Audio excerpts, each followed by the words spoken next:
Khabar semua? Prof Mutahara dah masuk ke? Sudah, Prof. Waalaikumsalam warahmatullahi Ya, apa khabar Prof? Dah sihat? Alhamdulillah. Dah saya dengar Prof kurang sihat semalam?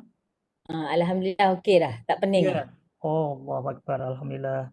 Risau juga dengar semalam. Itulah. Saya ada sikit lagi dah. Kalau tak sihat sampai pukul 12 malam dah saya nak tangguh. Tapi nasib Ya, baik-baik dah. betul lah, itu risau juga apa ni lah. Apa Tak, ni pergi saya buat tak boleh tengok komputer. Oh, mata Saya jadi mata ni ke? pening muntah. Mata pedih ke ataupun macam mana? Tak, saya Naik pening, pening. saya muntah. Because saya pergi field trip tu, saya duduk apartmen tingkat 30. So bila lift dia tu terlampau laju, saya sakit telinga. Oh, So okey. saya jadi ditagu. Okey. Pergi buat sampling ah. Ah, Wah, boleh Saya pergi PKP ni boleh keluar boleh pergi sampling lagi ke? Waktu PKP. boleh. Boleh eh? Ada dapat surat merentas negeri. Wow. So life has to go on ya. Research has to go on ya. Yes, saya punya Wow. dengan industri Oh, bukan dia bukan dia bukan merentas lautan ke semalam? dua lautan merentas, negeri merentas. From Oh. Selangor to Johor. So the nature of your research you have to be apa ni uh, on the apa Yeah, on in the the sea ya. field. Yes. And then all my culture tank dekat Port Dickson. Oh, okay. So you have So to saya kena rentas negeri commute. juga. Yalah, kena commute ke sana lah. Saya Wow. kena drive ke PD nak tengok I punya culture tank. Aduh. So Prof, thanks for apa ni accepting our invitation. Pagi ni kita akan start pukul 9 nanti. Saya akan perkenalkan Prof. Kemudian I have to leave lah Prof. Saya ada program dengan UiTM pula lepas ni. Tak apa. Sampai tengah hari juga, sama juga sampai tengah hari. So tak tahu macam mana clash sometimes berlaku macam tu. Because I wanted to stay on and listen to this to this topic. Tapi tak apa, boleh dengar recording nantilah. So Okay. closing nanti mungkin I don't know Dato' Azidah boleh ada ke tidak, ataupun my staff pun ada kat sini, Tuan Haji Sawan. So they will do the closing lah ya. Okay. So Tak lepas ni nak apa. Okay je. jump to another program dengan UiTM buat workshop. Ya, kita semua memang macam tu. Setiap kali Itulah. ada. Dalam satu hari bertindih macam-macam. Semalam back to back. Tu dia, bukan back to back lagi, back to back sampai ke petang. Sampai ke 6 lebih malam. Biasalah, itu biasa.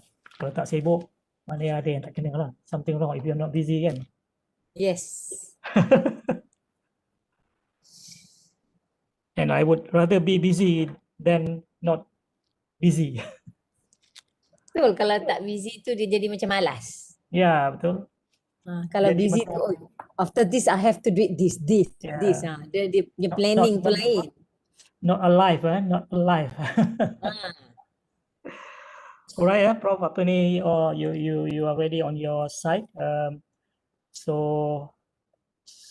apa ni, kita boleh mulakan pukul 9 pagi. So Zana, do you have another slide yang on MOOC tu Zana? Tak ada lagi Prof. Oh, tak ada lagi. Okey, tak apa. Apa ni, alright. Saya mulakan. Bismillahirrahmanirrahim. Assalamualaikum warahmatullahi taala wabarakatuh. Dan selamat pagi, selamat sejahtera. Hello everyone. Welcome to our webinar series. Today, so this is part of our CDAE program, for Center for Development of Academic Excellence ataupun Pusat Pembangunan Kecemerlangan Akademik. And my name is Abdul Karim alias the director of CDAE. So warm welcome to all of you to the program this morning. And also to our audience on YouTube. We have this program stream live to YouTube as well. Okay.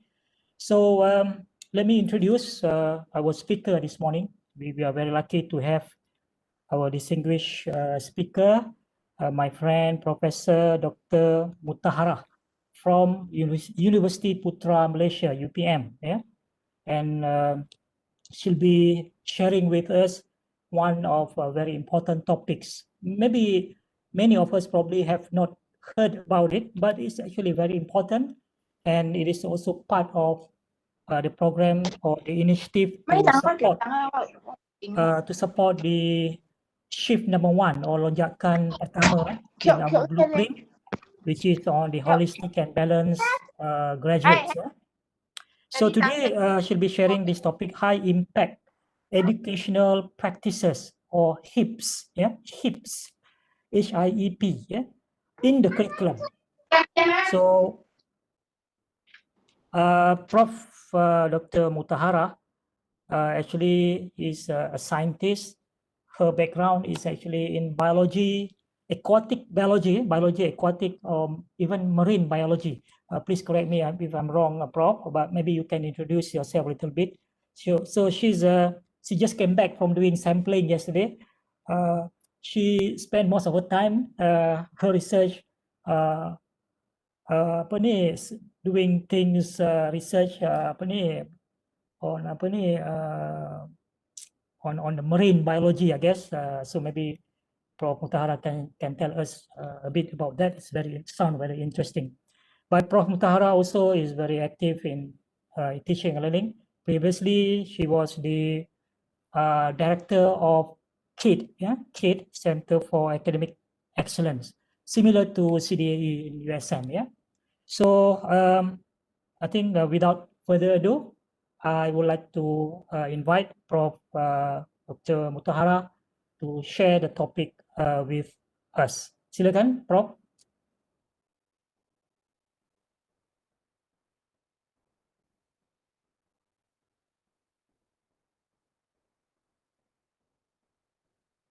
Nampak tak? Ya, okay. Nampak dah. Okay, nampak Ya. I slideshow first. Ya.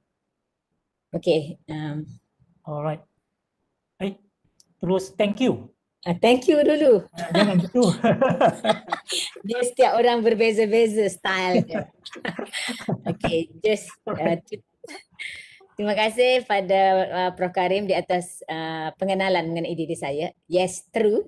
Actually, I'm a scientist from marine scientist. My expert in plants, especially seagrass and seaweed.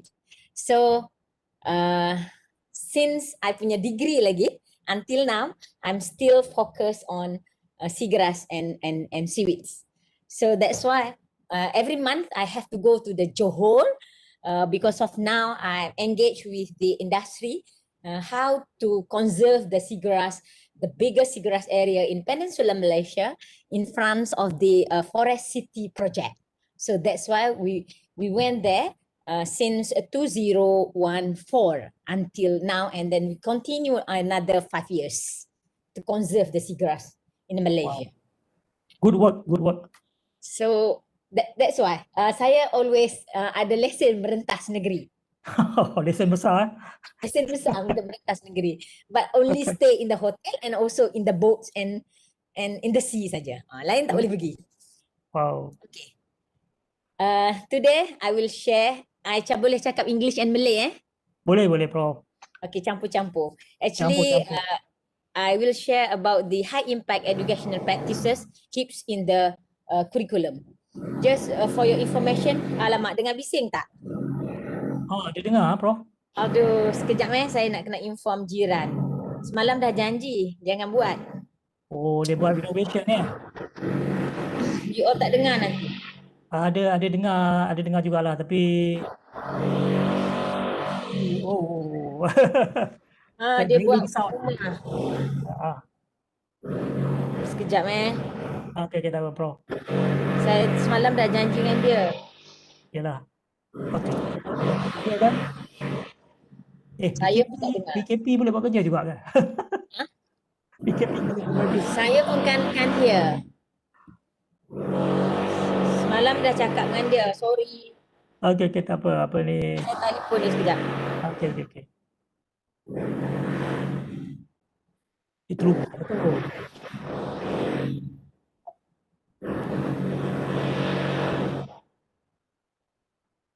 Siap juga dia nak buat any portion. Allah Akbar, Faizal.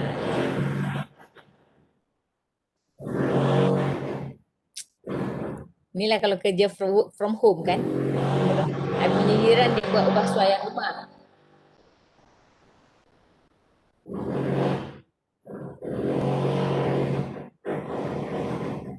So meanwhile, to all USM staff Memang tak boleh dengar sebenarnya.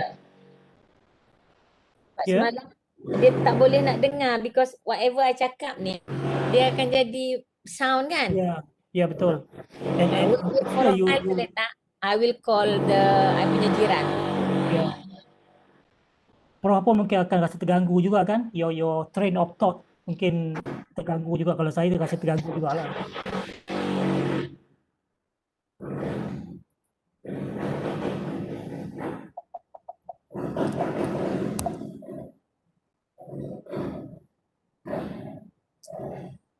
Prof nak cakap pasal ke? Zana? Hello Zal, minta bantu sekejap Zal. Tak apa. Zana kata apa Zana? Okay. Nak cakap pasal mood challenge dulu ke? Oh, okey. Sementara Ya, setara apa tu? saya ada online, saya tak dengar Just a quick langsung. announcement to all USM staff here. Kita Boleh telah tak sampai pukul 12? book challenge last week. Sampai pukul 12 je, lepas tu boleh lah. So siapa yang berminat untuk apa ni join the book challenge ya, check out the poster and I would strongly encourage all of you to participate lah dalam kita punya MOOC challenge ya. Please support our MOOC initiative as well as micro credential of course. But this MOOC challenge comes with a good money, good price. Yeah, the first top, the top 3 winners will get monetary prize ya. Oh, okay Prof, dah stop dia. Kesian dia.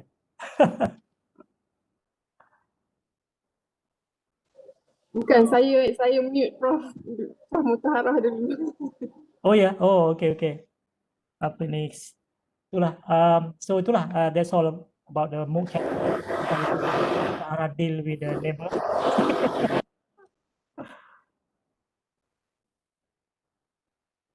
Okay, Zana. I will leave this now. So mungkin Salwan ke siapa boleh take over ataupun lepas ni Prof Mutara boleh carry on lah. Because I have to leave now. Yeah. Okay, Prof. Okay. Mungkin salam dengan Prof Mutara lah. Alright. So, right.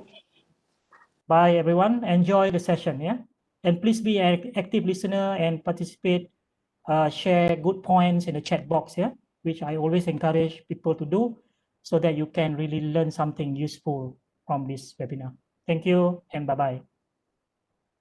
Bye bye. Boleh dengar tak? Assalamualaikum. Ya, boleh Prof. Okay. Sorry. Boleh, Prof. Waalaikumsalam, boleh dengar Prof.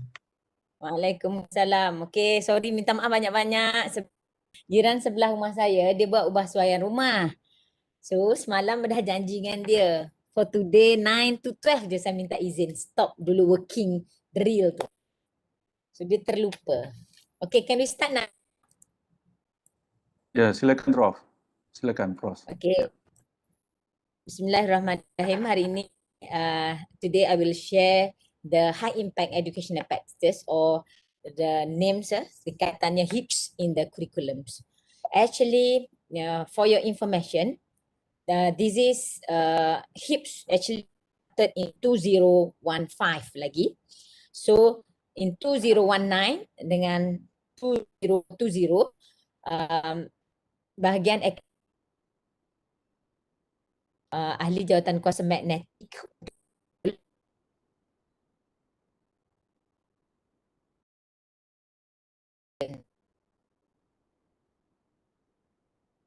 HIEPs. Okay, can produce a book volume 2 cover 30 in curriculum.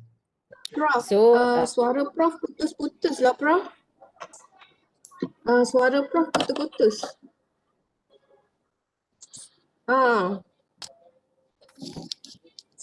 okay, boleh dengar tak? Okay. Hello. Okay. Boleh Prof. So okay, kita continue. Actually, we have published 2 volumes, HIEPs. Now, volume 1 and volume 2 cover 13 types of HIEPs dalam hujung tahun 2020, and then now waiting for the bahagian akademik untuk distribute this book for all universities. Okay. Actually, bila kita sebut berkenaan high impact educational practices, most of the people tu kebanyakannya tidak tahu apa itu HIEPs. Sebenarnya, actually HIEPs tu we already implement. Dia pun in our curriculum, but might be we not orang kata tidak perasan. Actually, this is a HIEPs. Sebenarnya, what is HIEPs? HIEPs are techniques and design for teaching and learning. So that have proven to be beneficial for student engagement and successful learning for students from various backgrounds. So actually, yang kita katakan in 2015, actually Malaysia dia embedded only 9 HIEPs. Now, dunia semakin bertambah maju. Instead of now, 9, kita telah pun mengambil kira beberapa HIEPs elements yang baru, iaitu sekarang ini menjadi 13. So di antaranya kalau kita tengok, dia boleh diimplement throughout the study period atau only can implement during first year or final year. So it depends on the types of the HIEPs.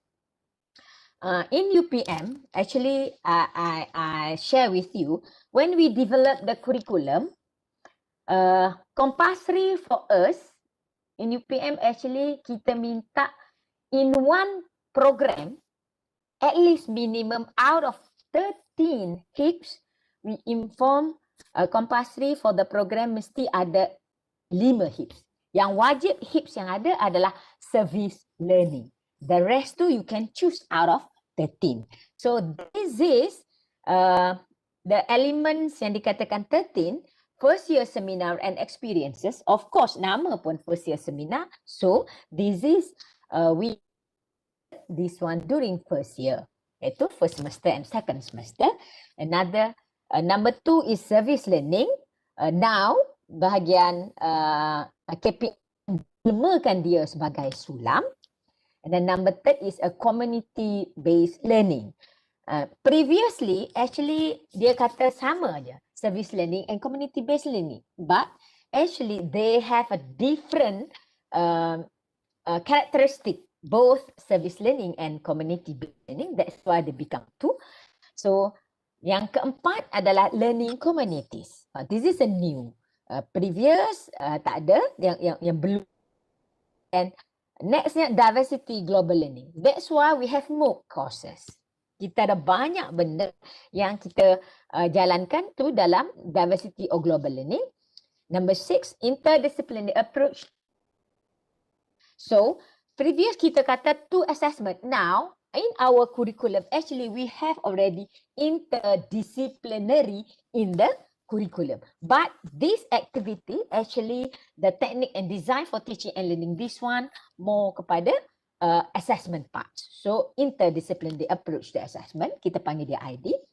Number 7, collaborative assignment and project or CAS. This is many program have this one.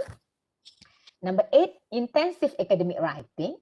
So this is intensive academic writing. Actually, all programs we have either in the English writing or in the discipline itself. So number 9, empirical research or undergraduate research. if the curriculum don't have this PR, maka curriculum itu tidak boleh diperakukan oleh MQA. So that's why this is very important.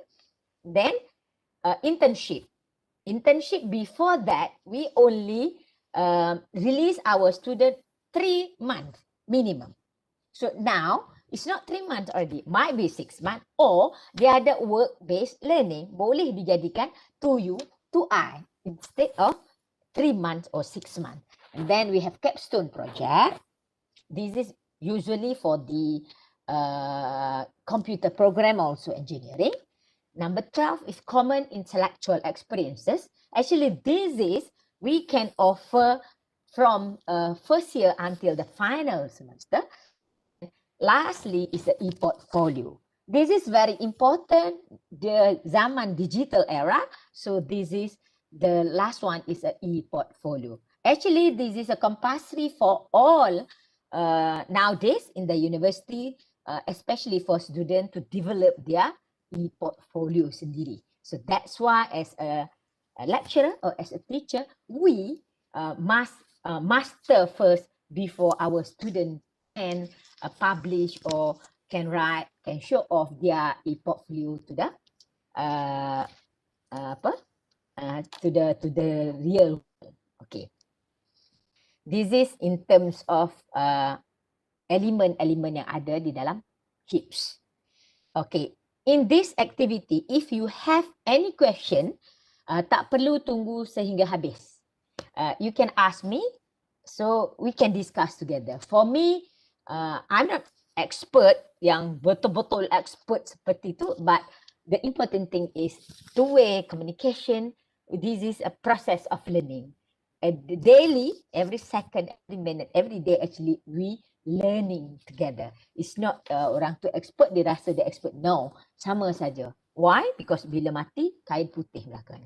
So, now, just now, Prof. Karim mentioned, actually this is in the shift 1, the MEB. Yes, in the shift 1, blueprint 2015-2025 in higher education, they mentioned in terms of high impact educational practices, such as experiential learning and service learning, are particularly appropriate for developing national unity and 21st century competencies. So they already mentioned about HIEPs in the MEB. However, masa tu kita tidak terperasan. So might be that's why berlakunya sedikit kekurangan di situ. And then in wave 1, 2015, internship and lesson on expression learning, entrepreneurial immersion to the public and private HLIs, so higher learning institution. So this is already in the shift 1. And then tak cukup macam tu, in 15 January 2015, during that time they are called JPT-BPPA, bahagian kecemerlang akademik nowadays.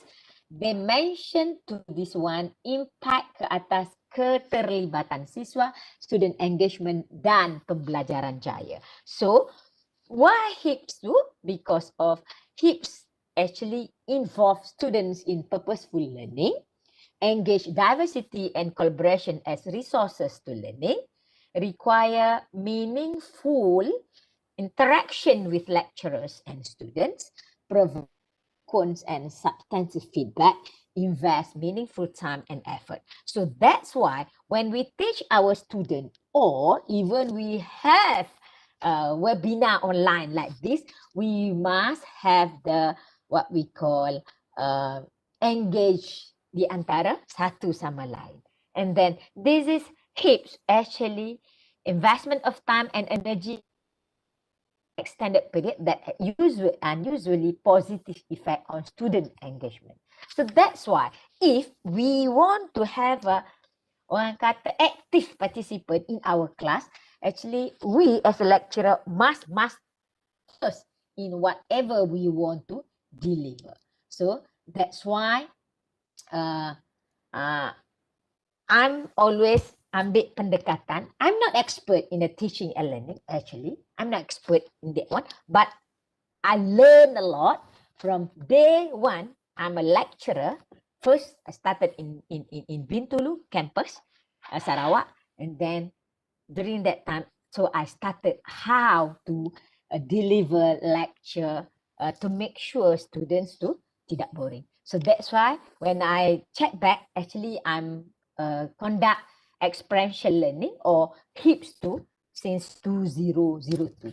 Just for your information, I don't have any test in my class since 2002, but I have activity, assignment, whatever with student, and at the last I convert that mark, activity mark or rubric to become a grade or whatever later on. So I only have a final exam sahaja. The rest for 60%, for example, kerja khusus, I'm always conduct the HIEPs activity.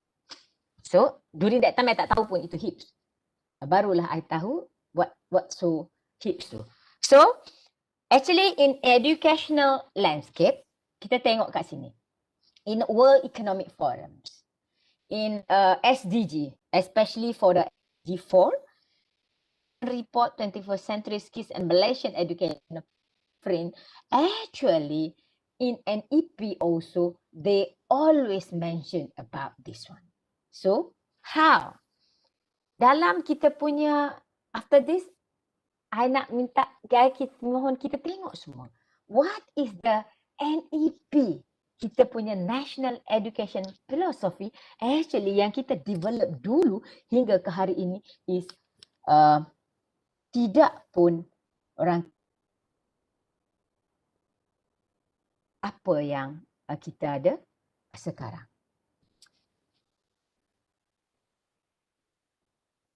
Why dia tak boleh gerak pula ni? Zana. Ya, bro. Kenapa dia tak boleh gerak? Why?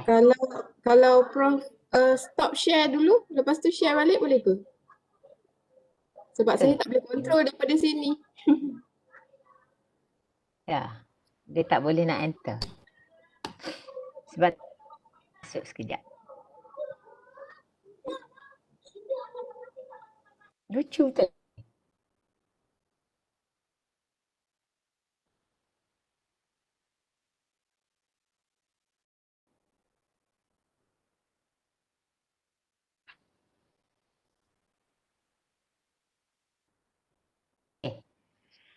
This is top 10 skills. Ini masa kami produce a book. Publish this one until the top 10 skills tu until 2022. However, now kita dah 0 to 5. After this, I will share with you. So in 2015, more focus on, actually more or less same je. Dia tambah sana sini sikit je. So dia kata complex problem solving ada semua until now, and then people management, coordinating with others, similarly ada semua, people management, coordinating with others, creativity, critical thinking, and then now in 2022 dia kata the important thing is actually is a negotiation. Dia masuk pula emotional intelligence, complex problem solving. Most of the top skills ni, top 10 skills ni, in 2015 until now, 2025, the future, actually more or less similar things, but more related to the digital era. This is 16 skill for 21st century skill. Everybody knows the important things if the literacy, the numeracy, scientific literacy. Why this is very important? This one is a become to make sure kita punya pelajar tu dia akan ada competencies when they graduate. So that's why this is the 16 skills for 21st century skills is very, very important. And then they're related with the lifelong learning. So competencies, how students approach complex challenges in terms of critical thinking, problem solving, creativity, communication, collaboration. So that's why now in the curriculum, they change from 8 LOs to become a 5. Then one of the clusters, important class, is a functional work skill, where in the functional work skill tu actually is a competencies of the student. Most of the graduate yang kita hasilkan, yes, they have 4 flat, 3.75. Is it they really 3.75 or in terms of result only? It's not competent enough. So that's why the skills, functional literacies, competencies, and quality is very important. So how they become adaptability, to become a leadership, social and cultural awareness, to make sure they become a lifelong learning. I know USM very active in the micro credential. So actually one of the micro credential nak membolehkan seseorang itu menjadi learning. Competencies we offer sedikit demi sedikit to make sure our student is understand, especially during the COVID-19. So the HIEPs very important. The digital era, macam manakah kita nak mempraktikkan this HIEP ini through online learning. So kita boleh fikir sama-sama.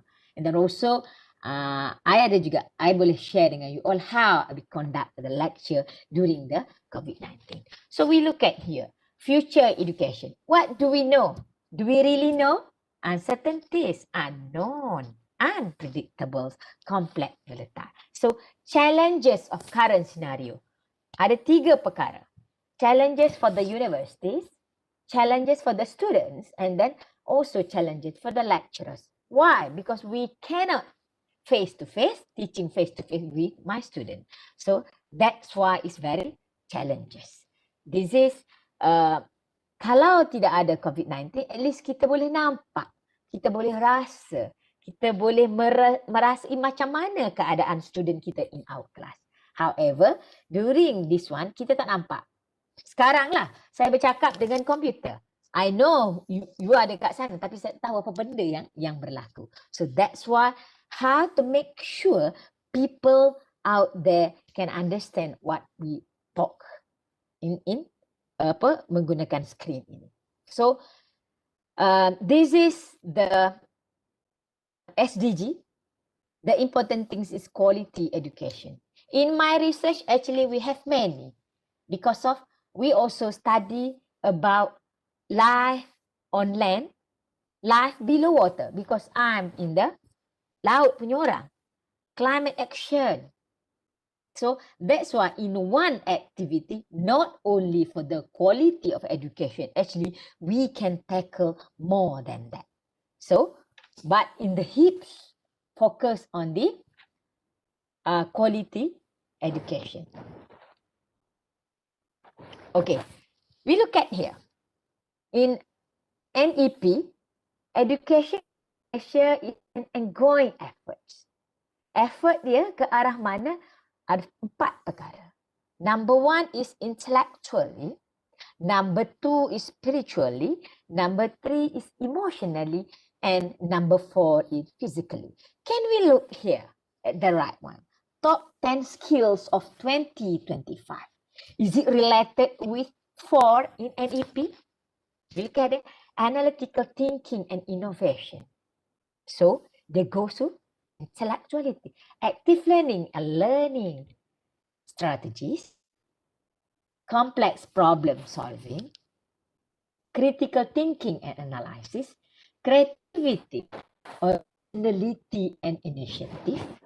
So all in the 4th one, leadership and social influence. That's why we have spiritual, emotionally, technology users, monitoring and control, physically, technology design and programming, resilience, stress tolerance and flexibility, reasoning, problem solving, and ideation. Kalau kita tengok, out of 10 skills of 2025, actually all in the 4 elements of the NEP.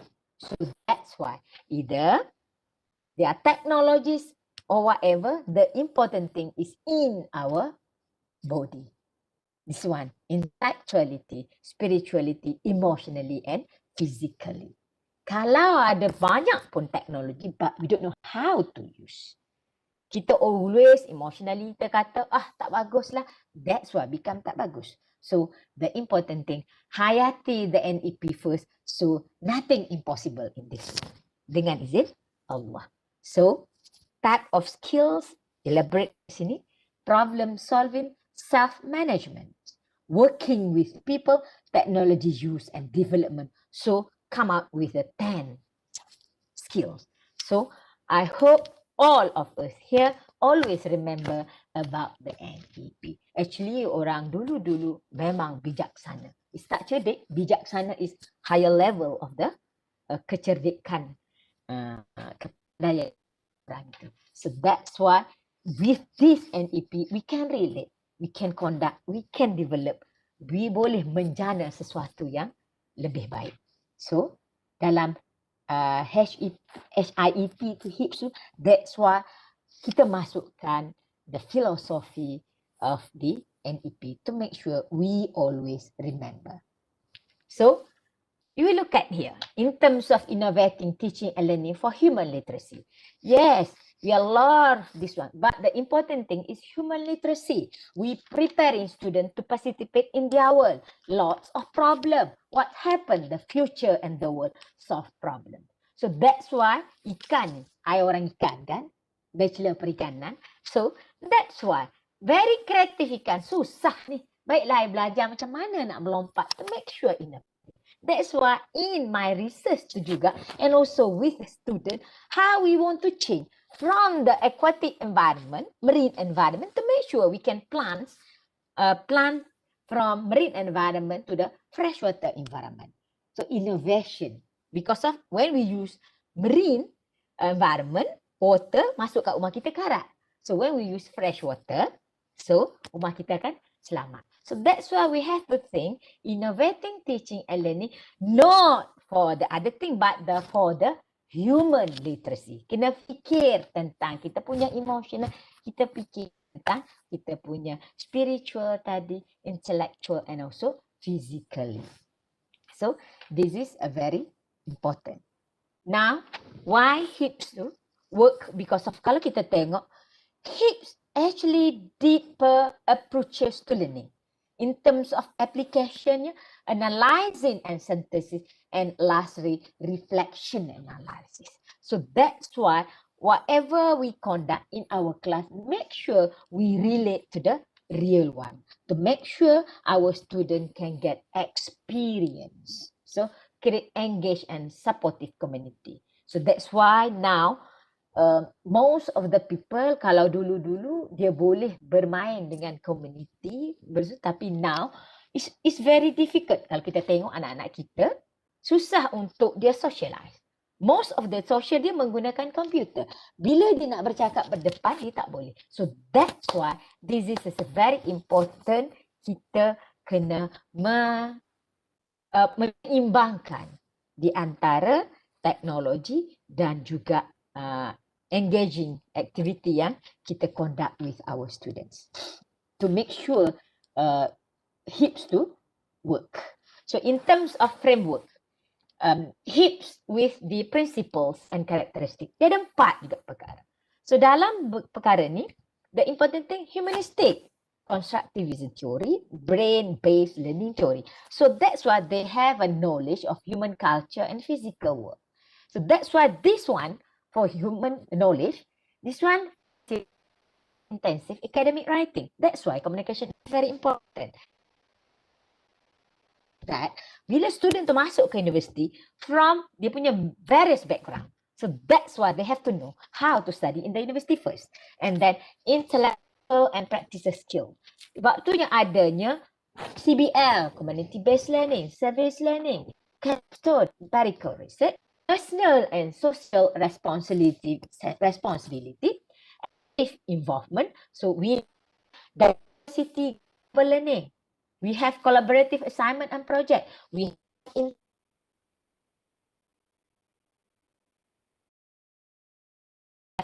have that collaborative assignment and project. Juga learning community, they cover all, and then we have also the e-portfolio. Di mana in that e-portfolio actually student ataupun kita sendiri akan kumpul whatever we have, then kita boleh show off. That's why before graduate lagi, our student actually dia dapat kerja. For example, I have a problem in our department actually because of we develop the curriculum after their internship,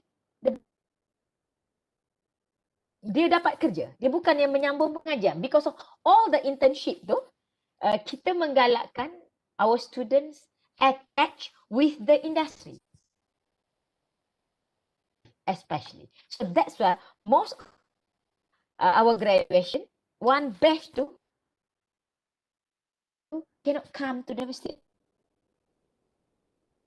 They already have the job. So that's why how we develop the curriculum actually is very important.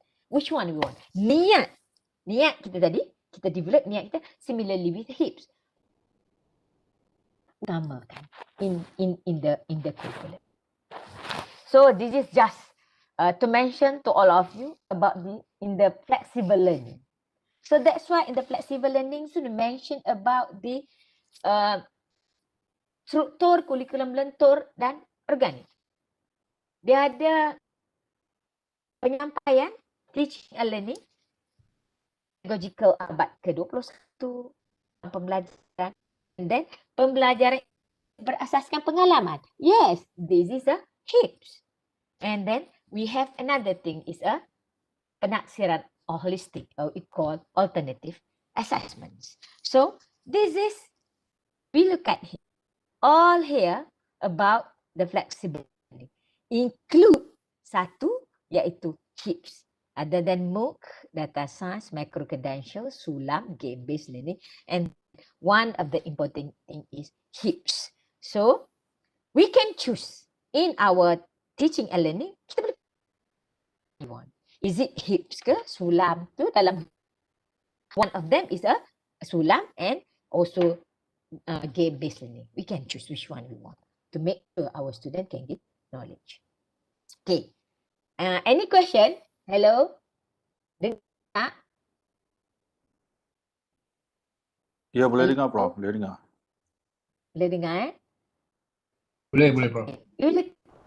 Okay, kita tengok kat sini in terms of definition. FYS we call first seminars and experiences. This is a crucial for setting early expectation regarding student involved learning. So this is special for the first year. We only offer first year student. Jangan offer masuk dah final year. Number 2 is CBL and service learning, field-based experience and reflection learning approaches involving community partners. Cuma the difference between CBL and SL, later on kita akan tengok. Kita ada learning communities.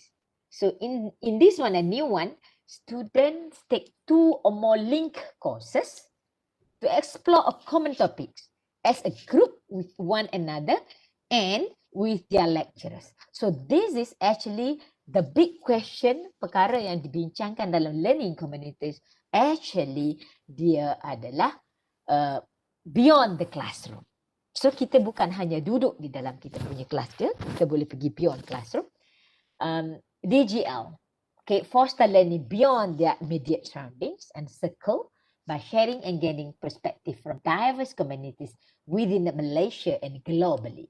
This one, not only kita boleh engage activity with other people in our in other university, but in our university kan ada students from international. So this one also can doing. So kita boleh juga implement the DGL in our university, but with international students. So, integrative learning that combine components from 2 or more courses or fields to create a task. This is interdisciplinary approach to assessment. Kita boleh guna, this one is very important. Most of the university in the world memang mempraktikkan interdisciplinary approach to assessment. So, kita boleh invite the industry when we want to solve the problem, okay, give tasks to the students. Also, boleh juga kita buat this faculty join with other faculty but the same task. So, walaupun LO-nya berbeza but the task tu untuk menyelesaikan problem in different discipline. IAW, Intensive Academic Writing. Also, this is kita kena perbetulkan. Writing skills to be developed via writing exercise assignment. Not only English writing. Might be kalau field tu discipline about Melayu, bahasa French or science based. So we can implement the IAW in that particular area. And then CAS, Collaborative Assignment and Project. This is the difference between the others. They are combined learning to work and solve problem collaboratively through courses-based study groups, team-based assignment, written work, and comparative. And then, based on this one, they sharpen one's own understanding of a problem. So this class actually in one class, tapi in different groups. However, kalau interdisciplinary approach tadi, dia mesti dua kursus, dua atau lebih khusus ataupun field berbeza. But in the class, kita boleh dalam satu kelas kita, but kita buat dalam different groups, satu khusus yang sama. Okay, we go to the capstone. Final year course or project integrating learning outcomes. People always ask me, is it capstone itu sama dengan final year project? Jawapan dia tidak. Why? Because of capstone project mostly we conduct in a group. However, research, undergraduate research atau empirical research kita buat individually. And then most the students who actually dia engage with one lecturer. Dia punya supervisor. However, capstone is not only one lecturer, many lecturers. Might be 5, might be 10, or might be the whole people in the department in charge of the capstone. And then internship, of course, everybody knows, gain experience and apply their classroom learning to the real world at workplace via industrial training and attachment. Okay, the CIE, and intellectual experiences. This one actually, the new one, they refer to any curricular and or co-curricular program designed to build a student focusing on a common broad theme. So in this lecture or Bankil today, I will share with you bagaimanakah the CIE will implement in first year. So in English class, tapi dia ada pelbagai students in one class. So the CIE will implement especially in UKM. This one I dapat from the UKM.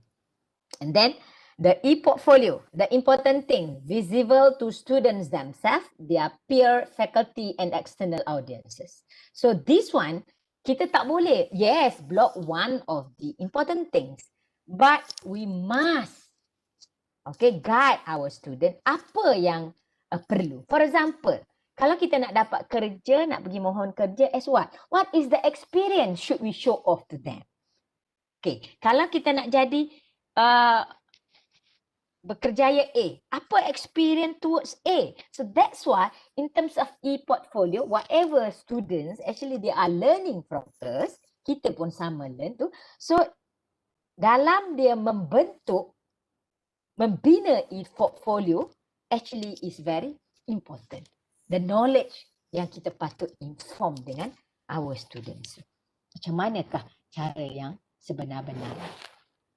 So, okay, this is implementing HIEPs. Dia ada pun HIEPs yang connecting to the campus. That's why. Example, UMK, dia ada keusahawanan. That's why dia universiti keusahawanan. Ada 6 hingga 9 kredit more to keusahawanan. All students wajib ambil. Connecting to the campus. Connecting to the discipline. Apakah the discipline, body of knowledge that program? Connecting to the community. Community macam mana? And then lastly, connecting to the career. in UPM connecting to the campus for all students in UPM wajib ambil kursus pertanian dan kehidupan. So in that pertanian dan kehidupan actually we implement berkenaan dengan experiential based learning yang mana. So this is how we think macam manakah nak implement in our curriculum. So they are embedded in courses, boleh juga stand alone in academic courses.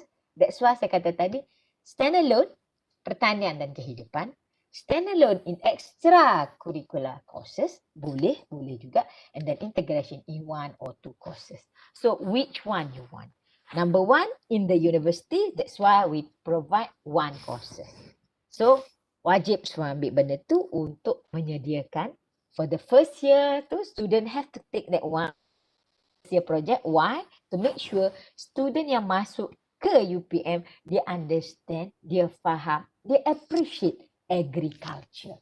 And then when you go to the program, yes, the connecting to the discipline. What is the subject? Okay, you can choose. In my program, kita tidak ada first year seminar, tidak connect because of we choose another courses. However, in forestry, yes, they are called forestry camp. Nah, camp hutan tu kenapa? All students in the forestry department wajib mengenali apa itu hutan for the first year students. And then, bila kita tengok how to implement, this is my suggestion and recommendation for all my group, what to teach, when to teach, and how to teach. So we here. Actually, the compulsory-nya first year seminar and experiences, yes, wajib pada kita, must be offered in first year.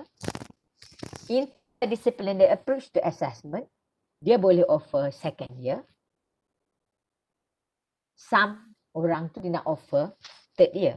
But we have to think. Kita kena tengok balik. The learning communities we can offer the second, third and final year. Boleh throughout the academic program. Service learning, kata UTM, they prefer to offer first year. Dia kata.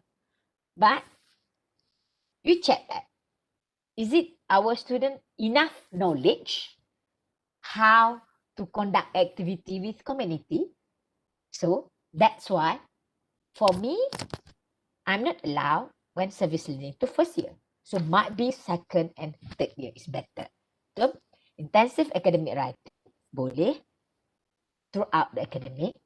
Internship, of course, boleh buat first semester, second year, third year or final year. And then empirical research, of course, it is a final year. Capstone project also better buat the final year project. Collaborative assignment, usually this collaborative assignment you boleh buat third year and fourth year. And then e-portfolio, actually we embedded from year 1 recorded already until end of the study. So this is example how we want to implement the HIEPs yang ada 13 tadi. You can choose. And then kita boleh tengok apa khusus kita. So this is example in UPM. Dalam satu program tu, kita ada 5. So this is yang wajib sulam. Pembelajaran berasaskan perkhidmatan dan community. This is we offer satu subjek. We are called TKP 3206 pengembangan agriculture. This is we work together with community. So ini satu-satunya yang kita bagikan. However, other than that, khusus-khusus lain pun ada. Kolaboratif tu kita ada teknologi pembenihan, quality air, and then the rest lah. Many things. But in the curriculum, ini yang kita declare.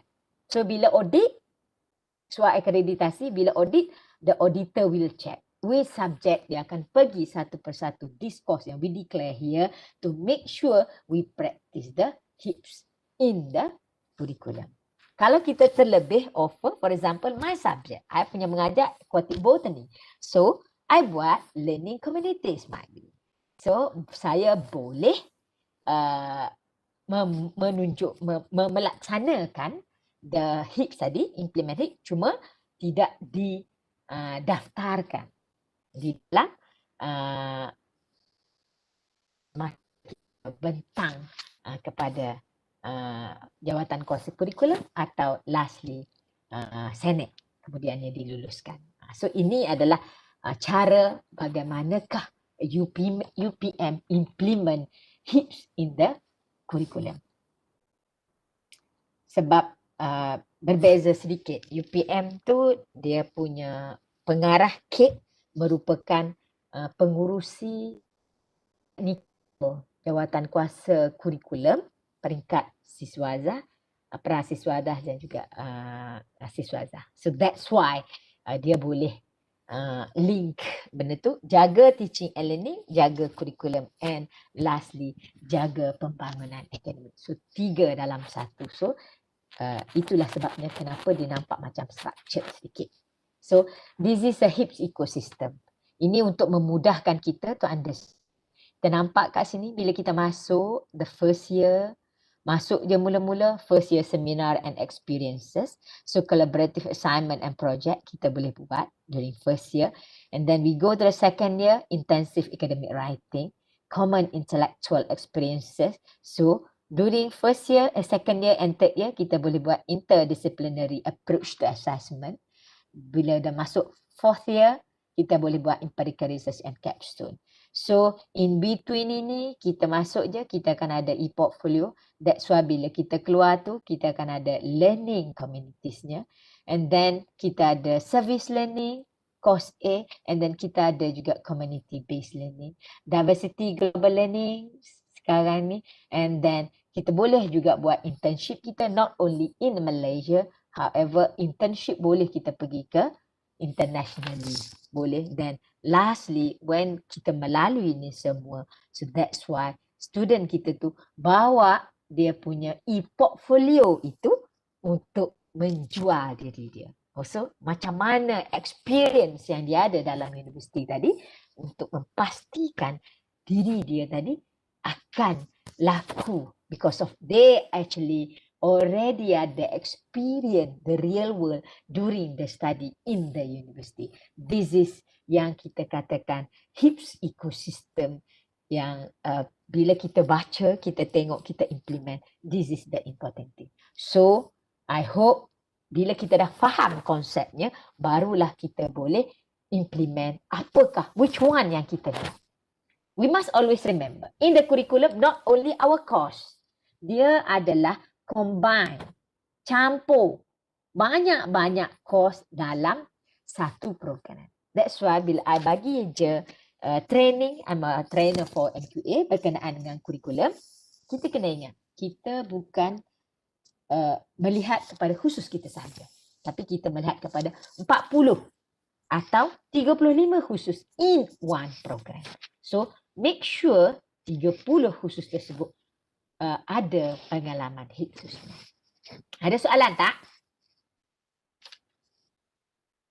Hello. Hello, Prof. Salwan dari CDE USM, Prof. Ya. Would you like to take a 5-minute break? Boleh. Ya, sementara itu kalau ada mana-mana peserta yang ingin mengemukakan soalan, boleh nyatakan dalam chat. Sila tulis dulu capital letter Q di hadapan dan sila nyatakan soalan anda, dan sementara kita break 5 minit untuk beri peluang for toilet break. Ya, selepas itu kita sambung semula, Prof. Boleh ya? Boleh. Okay, 5-minute break. Kita akan sambung semula jam 10 pagi. Thank you very much. Bye.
Ni during free time ni siapa-siapa nak tanya boleh tanya.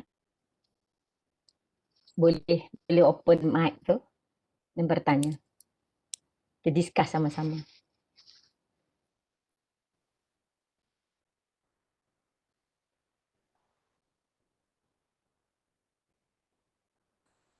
Okay, Prof. Ada satu soalan, Prof, dalam chat. Saya bacakan Okay. ya, Prof. Ya. Yeah. Is it a great idea to involve the industry in the curriculum? However, how many industry is willing to involve regardless the pandemic's time? Any tips, Prof? Okay. Okay. Okay, kalau during the pandemic ni, for example, it's very difficult lah. I just inform you. However, some industry in my field, I went to the Johor last week. So the industry mentioned to me, Prof Mutahara, boleh tak you and your team can supply to us the internship student? Internship students tu during the pandemic ni, dia boleh buat preparing or whatever a brochure to awareness program to the community about the importance of the seaweed and seagrass. So dia kata during pandemic tu kita buat activity and awareness. So kita boleh supply, kita boleh masukkan, they have good people in terms of internet ni semua ni. So but they don't have the knowledge.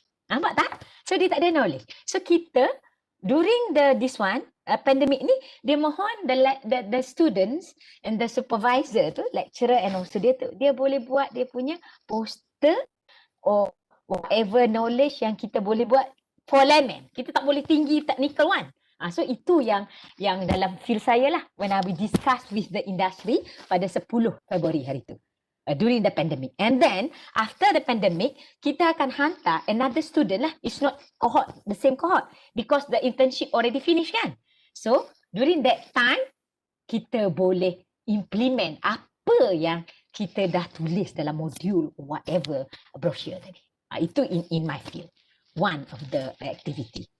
Okay. Another thing is, during the pandemic COVID-19 ni, kita boleh menyelesaikan problem through case study. So what is the problem issue in the industry? So we can help them to solve the problem. Cara macam mana nak mengatasi. So itu adalah yang boleh dilaksanakan for the internship. But the important thing is the collaboration between university or lecturers with industry tu yang kena betul.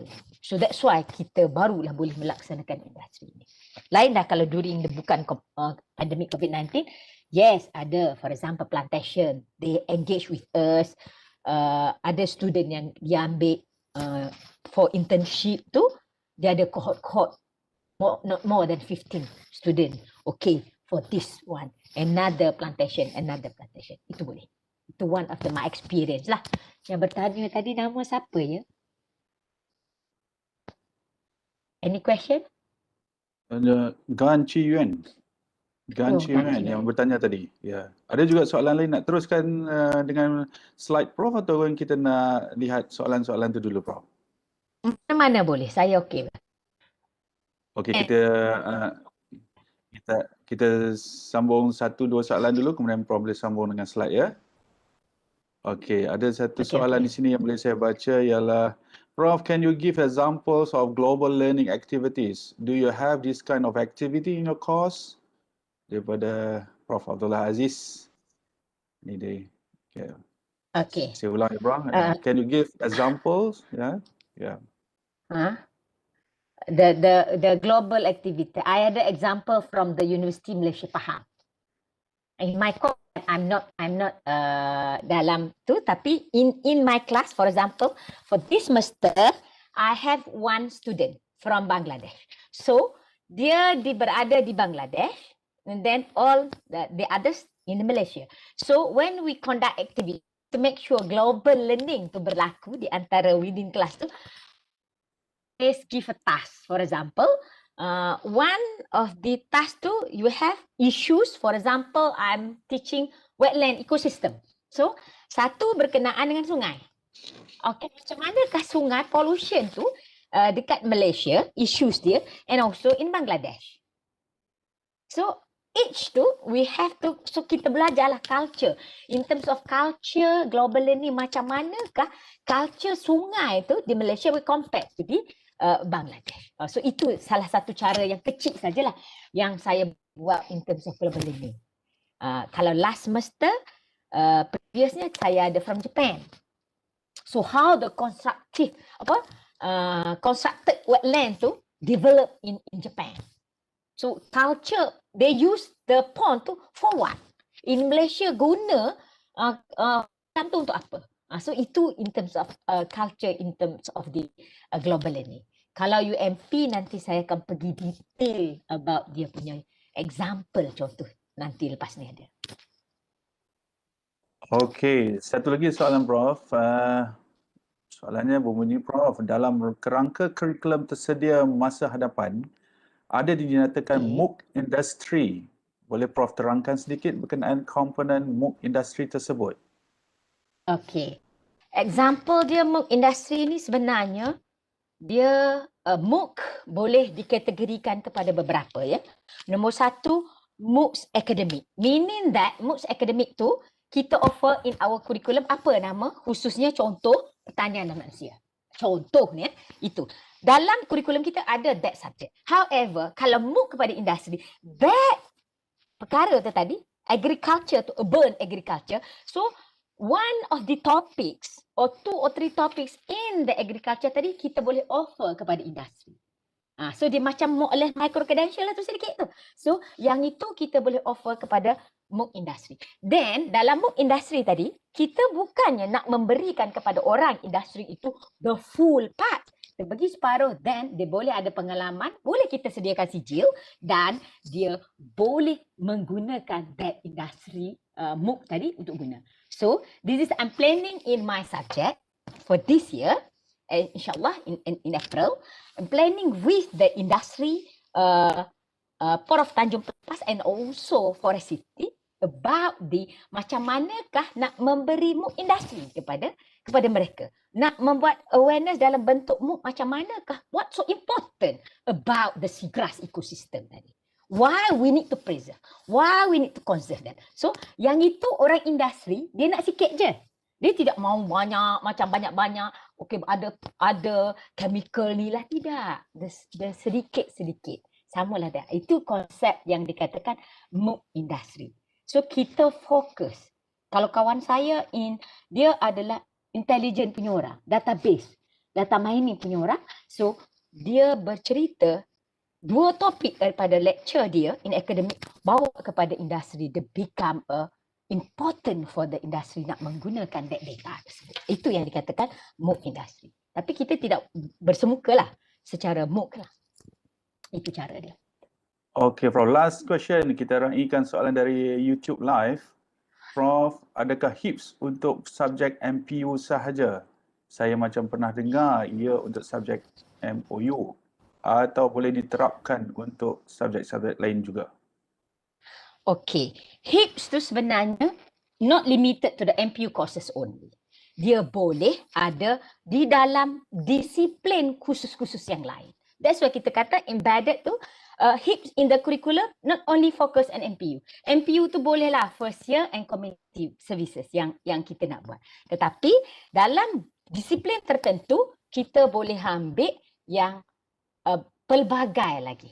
For example, e-portfolio. Kalau implement e-portfolio tu during MPU only first year student, macam mana orang akan nampak visibility about kita punya kehebatan pelajar itu hanya terhenti di year 1 saja. So, boleh diimplement throughout the study period. Ada lagi? Okay, Prof. Atau Prof nak teruskan dengan slide-slide Prof dulu? Ya, sambung dulu. Nanti kuarter tak selesai slide tu kan? Okay. Mungkin lepas nanti kalau ada break, ada second round break tu mungkin kita lihat kembali persoalan-persoalan yang diajukan. Ya, boleh teruskan ya, Prof. Boleh. Ya, silakan Prof. Okay. Kita continue ya. Ini just nak beritahu dengan kita semua, nak mengingatkan diri kita, design activities for meaningful learning delivery. So whatever we conduct, HIEPs mana-mana pun, the important thing, we have to design activity for meaningful learning delivery. In terms of, we have to provide opportunity to develop themselves, achieve meaningful learning, define pedagogical tools for course outcomes delivery, design appropriate assessment by mapping questions to learning outcomes and prepare the rubric, monitor the learning. This is very important. Ini kadang-kadang we ask our student, bagi task kita pun not clear. So that's why we as a lecturer tadi, a demonstrator ke apa ke, so kita kena design activity to make sure full learning delivery. And then kalau design activities for effective teaching delivery. So we have to know, is it the lower cognitive or the higher cognitive? And then what types of activity we want to conduct with them? Is it in terms of psychomotor worknya, laboratory macam mana, field work experience ke, or demonstration, or interpersonal activity? So make sure we have to understand all the concept, then barulah kita can choose which types of HIEP we want to conduct. This is ingatan untuk kita semua. So we go to the number one. I will share with you about the first year seminars and experiences. Of course, I'm from UPM. I banyak bagi example from UPM lah. Yang terbiasa dengan saya. So why this one? Courses that have new students. Sebab tu kita panggil first year seminar. New students increase their academic readiness for higher education and create opportunity for meaningful connection or interaction with faculties and peers. So this is very important. And then they experience that teach students how to learn through explorations of college success strategies and non-cognitive skills. For example, self-discipline, confidence, teamwork. So this is yang important why we want to offer first year seminar. Okay, nak ingatkan kat sini, not all program ada first year seminar and experience. You can choose which one you want. Kalau tak nak yang ni, okay, pilih yang lain. Still have 12. Okay. Characteristic of FYS. Dia, when we offer in the curriculum, of course carry academic credit. How many credit ada? Core or major requirement in first year curriculum. And then include academic content. Dia ada skillsnya. Dia ada library use-nya, writing and so on. Involves lecturers and students in the design and instruction of program. So that's why the important thing tadi involve instructor who are trained in basic methods. Because of this one, kita kena expert orang. Kenapa? To make sure first year tu masuk. Important kan? Malam pertama, yang pertama itu indah. So that's why first year seminar experience, if you offer, make sure yang pertama itu indah. The next involve more senior student in course delivery. That's why kita kalau kita ambil dia punya senior, so student yang first year tadi bila masuk, oh, it's nice study this one. That's why, and then carry out evaluation of the course. Of course, in the curriculum tadi, mula-mula betul lah tidak ada tu competency. Last kali dia carry out evaluation of the course. Is it they can get A, B, or satisfactory or whatever. Okay, dia boleh buat dalam small discussion based on courses designed to introduce first year student to extend excitement of intellectual discovery. So dia ada opportunity to work closely with lecturer who are expert in their own disciplines. So that's why tadi, it's not in the MPU saja, in that program. So yang pentingnya, lecturer who are expert in their own discipline, macam mana nak kaji air, tak sewenang-wenangnya boleh ambil. How to calibrate this one, how to this one. And then, dia ada opportunity to work closely with the lecturer for the first year. Each class focus on an exciting and important topics, which topic kena pilih, and develop and inspire student own intellectual curiosity. So, inspire student own intellectual curiosity and foster the skills that will help them find, evaluate, and articulate answer to their question. Then, dia ada lagi strong foundation for lifelong learning and inquiry. So that's why Baru masuk to make sure they have all these characteristic tu. Sebab tu first year seminar experience is very important. Siapa yang pergi belajar dekat overseas dulu, ke mana-mana, dia ada elemen-elemen ni. Sebab tu kita masuk di universiti, kita diminta ambil pelbagai kursus untuk kita masa first year tu, untuk kita membiasakan diri dengan culture tersebut. So boleh. Then course requirement student to analyze, synthesize, evaluate and communicate. Must remember kat sini, yes, kena analyze, synthesis, tapi the analyzing and synthesize tu bukannya tahap final year, first year student punya level lah. So then active listening, active learning and active engagement. So this is the important things when we want to offer the first year seminar and experience. So I give you, this is an example, forestry camp. This is dia tak buat during the apa orang kata, learning time belajar tu, masa dalam semester. Dia tak buat dalam semester. Why? Because of dia memohon, meminta dia students tu, dia buat 2 credit outside the class during the semester break. Kan kita ada semester break 4 weeks or 5 weeks tu, yang pendek tu. So dia ambil 2 credits itu, SLT dia 85 hours tu, dia belajar hidup di dalam camp hutan selama 2 minggu. So dalam situlah dia punya CLO dia perform forestry camp activity in team effectively to make sure dia boleh buat teamwork tu semua tu, and then demonstrate basic forestry skill based on learned theories yang dia dah belajar sedikit-sedikit, then organize oneself in performing forestry camp activity.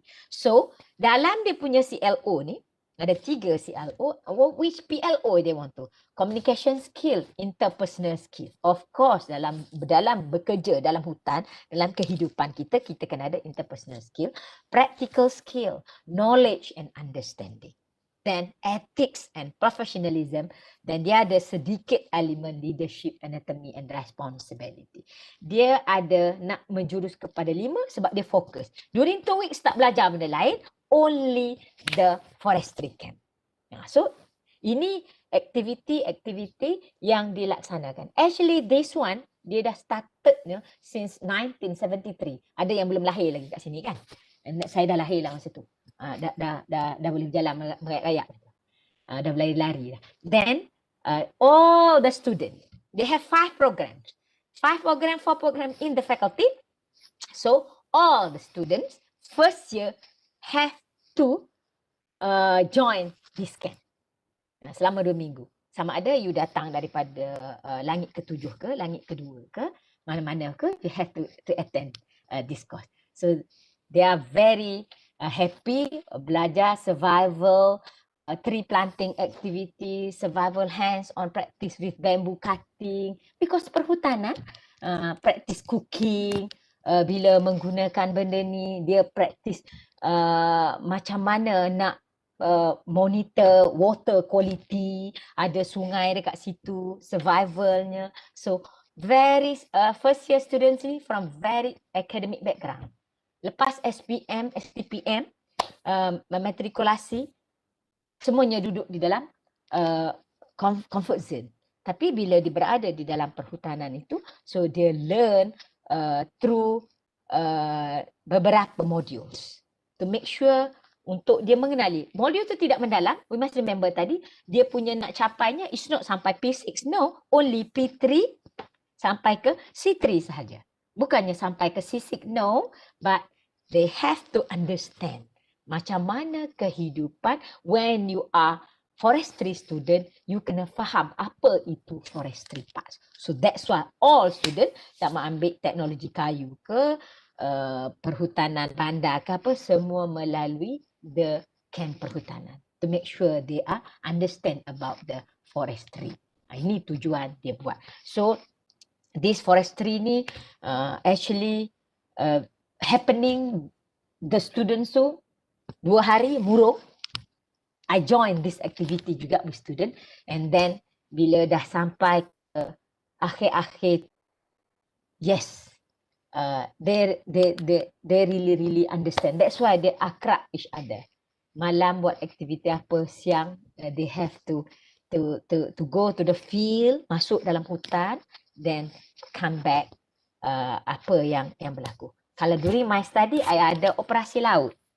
Nah, itu during my study. I tak ambil perhutanan, I ambil perikanan. So that's why I stay in the sea, in the island for 1 week. So that's why first day to make sure nak memahami tentang lautan, make sure masuk dalam kapal terjun daripada bumbung dalam 15 hingga 20 meter di atas tu terjun ke laut dalam. You can survive or not. You minum air banyak mana. So itu the first step in my area dulu. Saya punya perikanan dulu. Itu aktiviti. That's why sampai ke hari ini saya cintakan lautan. That's why become a scientist, marine scientist. Because of telan air laut banyak sangat.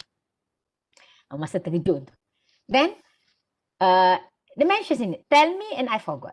Teach me and I remember. Involve me and I learn. And this is the real activities, subject, forestry camp yang offered by the Faculty of Forestry.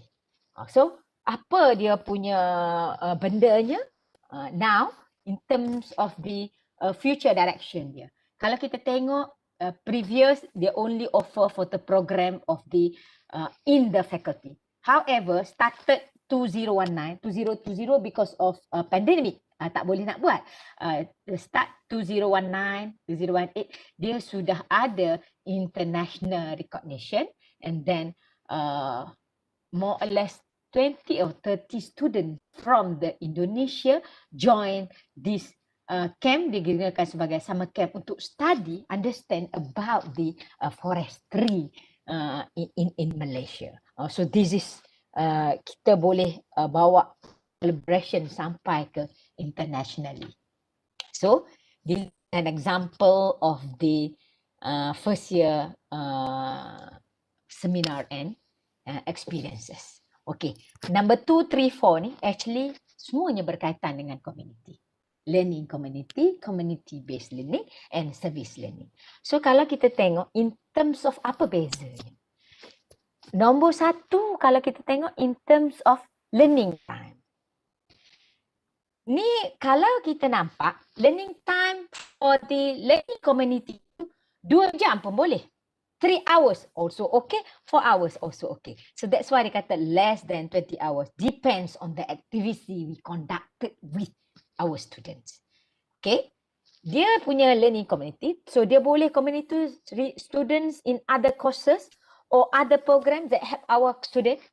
Lectures or other courses, industry, boleh panggil professional expert talk about the subject matter, field expert, boleh juga ask our student go to the seminar or lecture, we assign student to attend, and representatives of local community or NGO agencies in this one learning community.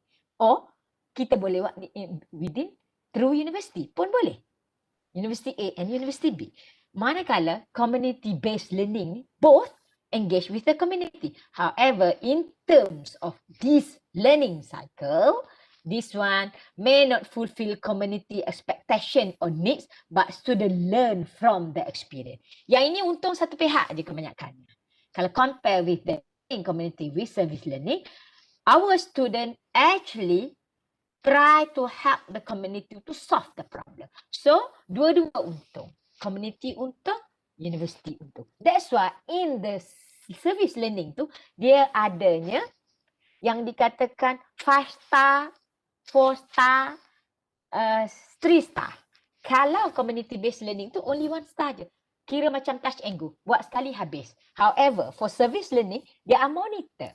Monitor throughout the year, or might be this cohort goes to this part. Another cohort boleh laksana lagi service learning to next step. So last kali sampai ke 3 cohort, the cycle to fulfill semua sekali, dan kita boleh melepaskan that service learning to the community, we go to another community. Sampai ke situ yang dimaksudkan dengan service learning. We help each other, so dua-dua membantu. Kalau satu sahaja mendapat keuntungan, praktis tu itu barulah dia community-based learning. Most of the MPU subject actually we conduct the community-based learning. It's not service learning yet lagi. Baru sedikit baru. And then impact dia. Kalau CBL ni, learning community ni, primarily only student obtain benefit from the activities with the community. However, service learning tu impactful for all parties involved. The students, community, and also university or industry. So these contribute to solution for the problems or improvement to life in the community. So that's why we must understand what is the definition, mean how to conduct the activity. So ada setengah orang dia declare this is a service learning. When kita go deeper, ask the question, actually it's not service learning, community based learning. Sebab itu most of the activity yang nak dikatakan service learning itu, pada saya is better we offer second or third year because they already have a knowledge. Benda tu banyak dah, so dia kan orang kata practice their knowledge tu setelah dia mempelajari 1 or 2 years. Pada saya, it depend on you all. So this is in terms of example of learning communities from the UMP rasanya. Ada dan so dia share knowledge, share knowing, share responsibility. What is the key goals for the learning community? To encourage integration of learning across courses. So the key characteristic of learning community include linking learning across discipline, across different courses or programs, and encouraging students to think holistically about several different issues beyond individual class experience. So that's why bosan sebenarnya belajar kalau duduk di dalam kelas. I'm always, bukan masa pandemik COVID-19, saya akan membawa student saya melihat dunia sebenar. Kalau ambil seaweed tu, bukan saya saja collect the seaweed in the field, but I ask my student to go to the field. Kalau you pandai ke tak pandai ke, okay, we not to dive during the low tide, we have to take the sample. So that's why the learning communities tu kita boleh tengok macam mana our student tu. So promote higher level of cognitive complexity, knowledge together, concept knowledge together, and participate in collaborative group. That's why kita share responsibility. So ni tadi dah ada. This is an example of the UTHM and UMP. The learning community dia buat in Mandarin language. So dia study during pandemic, sebelum pandemic lagi. Actually dia boleh improve lagi, semakin improve in terms of collaborative Mandarin language learning community. Dia ambil most of the student yang register this course, and then they're doing online. So macam manakah dia promote higher level of cognitive complexity so they can make me better in Mandarin. Kata student tu they can communicate with people from other university, challenging, then happy and interesting, and then they can briefly talk or answer the question with another student. So that's why dia ada meningkatkan engagement. That's why tadi kita kata why kita kata HIEPs tadi, dia adalah meningkatkan engagement di antara satu student dengan satu student. So dia boleh menambahkan ilmu pengetahuan dia. So impact on student enable shared learning, collaborative problem solving, provide many experiences or activity, dialogue with other student, validation of learning, improve involvement and connectedness within university student, and provide opportunity to practice and develop presentation and communication skill in learning the second language. So this is the way they conduct activity learning communities in their university. So they create a learning platform with university partner in promoting research and competency skill. So in terms of impact on academic juga, bukan hanya impact on student. That's why when we teach, actually kita balik ajar student. The best way is whatever we conduct a research, we bring the result from the research tadi tu. That's why lecturer tu dia ada 3, 4, 5, 10 dia punya function. Apakah duty dia, responsibility. So one of the research back. So research bring back to the university. So inilah dia. Learning university boleh ada collaboration di antara university and also student bila kita buat learning community. Number 2, enhance collaboration and innovation in teaching and learning. Involved in educational experience services engage in educational profile activities. Ada academic integration, active and collaborative learning, promotes deep learning, meets academic and social needs, bridges between two universities. Macam kita dah buat sekarang. Ini adalah menambahkan ilmu pengetahuan. Then, if we already have this one, balik, kita sit down, kita choose. Kita tengok apakah aktiviti. Ini yang dikatakan reflection tadi. Kita mapping balik. Apakah aktiviti yang kita laksanakan for pertama ini, and then which part yang kita nak masuk. So we can declare, is it we conduct the learning community or whatever community. So in terms of service learning and CBL, dua-dua ni yang saya dah terang, so saya tak pergi detail lah. Sebab bendanya sama, cuma bezanya lebih masa kalau service learning. Credit bearing educational experience in which student participate in organized service activity that meets identified community needs, and reflect on the service activity in such a way as to gain further understanding of course content, a broader appreciation of the discipline, and an enhanced sense of civic responsibility. So kalau kita tengok kat sini, the important thing meets identified community needs. Maknanya, before we conduct the service tu, kita dulu kena cari, identify, also discuss together with the student what is the problem in that community. Saya boleh cadangkan macam gini. During the first year, dalam CBL student ambil co-curriculum activity. So when they conduct activity, dia dah nampak what is the problem in the community bila dia buat CBL. Then that problem tu dia boleh continue untuk masukkan dalam disiplin dia. Discipline of the student tu program apa dia masuk, then dia try to help the community to solve the problem. So whatever dia belajar first year, second year, third year tu dia implement service learning. Itu saya rasa lebih bermakna. Kalau saya buat macam tu lah. Memang saya ada buat pun service learning dalam konteks yang berbeza dengan yang lain. So ni saya dah cerita tadi berkenaan dengan community based learning and service learning, what is differences.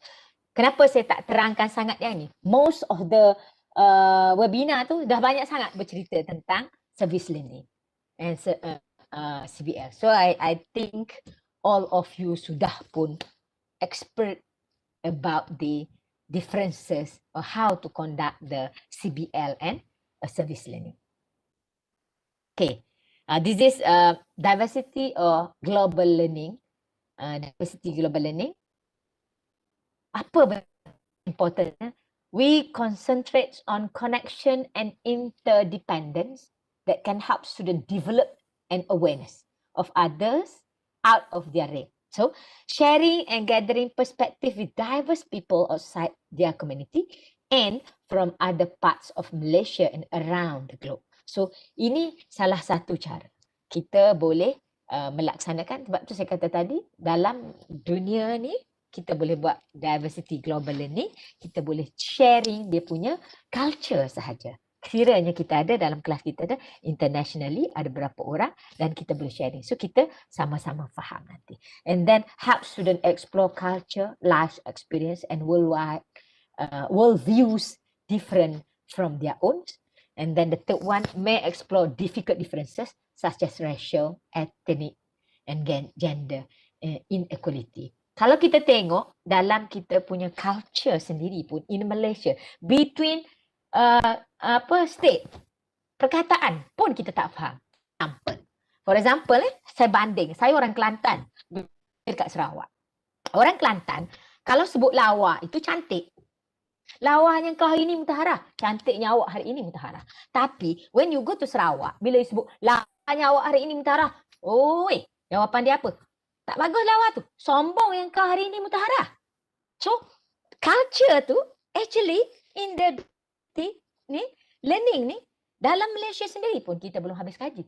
Apatah lagi kalau in terms of culture, diversity, global learning. So macam-macam activity we can conduct. For example, in Malaysia, kita tak makan seagrass. Except for the fruits of Enhalus acorata, the biggest seagrass in the world. 1.5 to 2 meters tall dia. However, in Philippines, not only the enhalers dia makan. Seagrass dia makan yang rumput macam daun bawang, syringonian. Dia jeruk, dia pickle. Most of the people in the Malaysia culture makan seaweed dia. Seaweed is grass. So that's why in terms of topic utilization, example, utilization of seagrass, kita ada student from Japan, from Indonesia, so we can conduct diversity global learning in terms of utilization tu sahaja culture. So macam-macam study. And suggested more communicating with students from other countries, online forum, Skype or email with national in own institution of it. So I'm planning for this coming semester with his university about how to teach the aquatic botany. So in terms of learning community and also global diversity global learning, I'm dah apa orang kata discuss with my colleague Prof Rohani how to teach about the aquatic botany, especially on seagrass and seaweed. Other person will teach my student and then dia punya lecturer, and then I'm also will teach dia punya students. Itu cara kita boleh buat in terms of kita punya bidang masing-masing. And then kalau in UMP, Universiti Malaysia Pahang, they have global classroom. Banyak khusus-khusus engineering dia orang. So the flexible education, the use of videos, conferences, social interaction tools, the other facilitation beyond classroom, global network based on content activity, and then also aside visual student exchange, and then before they conduct global classroom, the first base yang they explore adalah adakan collaboration between 30 universities in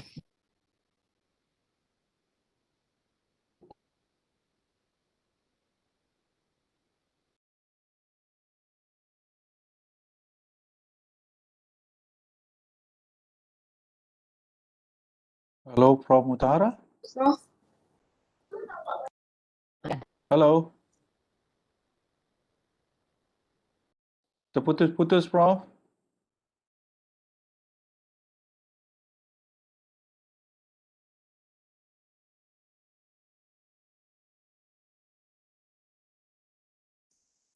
Halo Prof?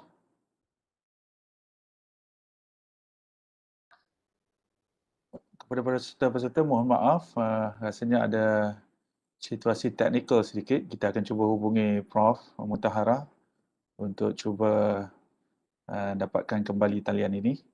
Harap bersabar ya. Kita cuba hubungi Prof nanti.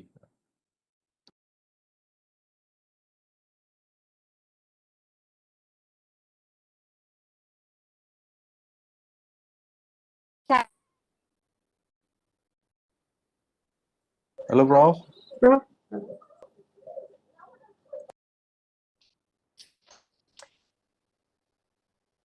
Halo Prof, boleh dengar ke?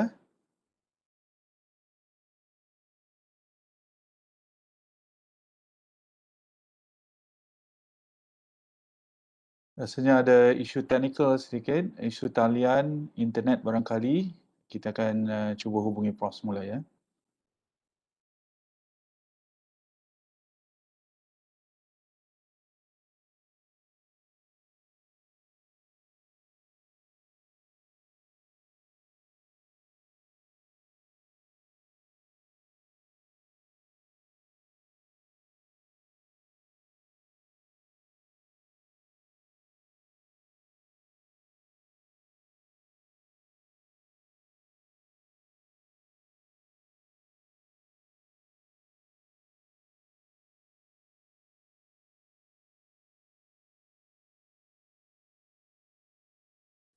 Okay, kita dapat hubungi Prof.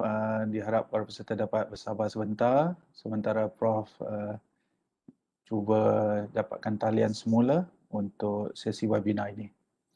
Dan kepada tuan-tuan dan puan yang ada persoalan untuk round kedua ini, sila nyatakan dalam chat ya. Nanti kita kemukakan kepada Prof Mutahara.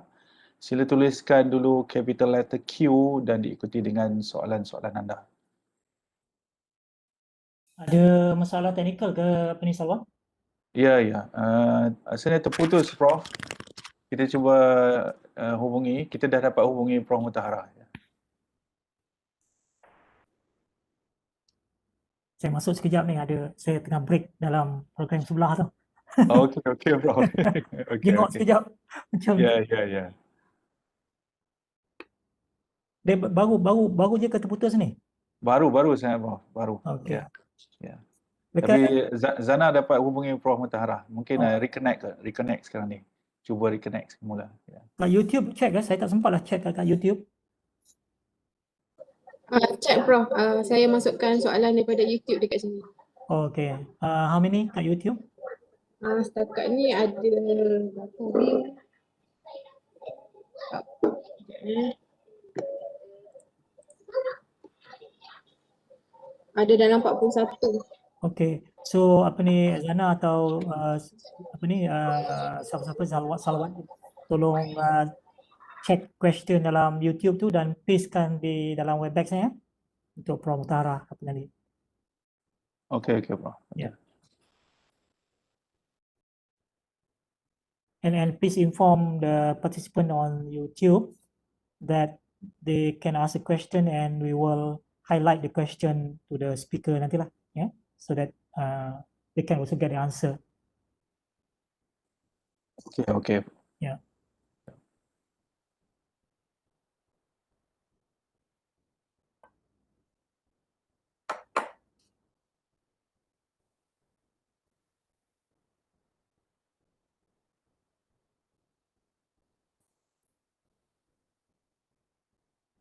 I can see some familiar regular name here, so very happy to see.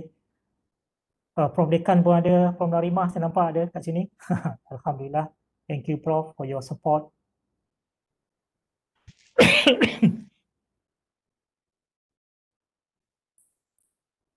Terima kasih Prof. It's very good program.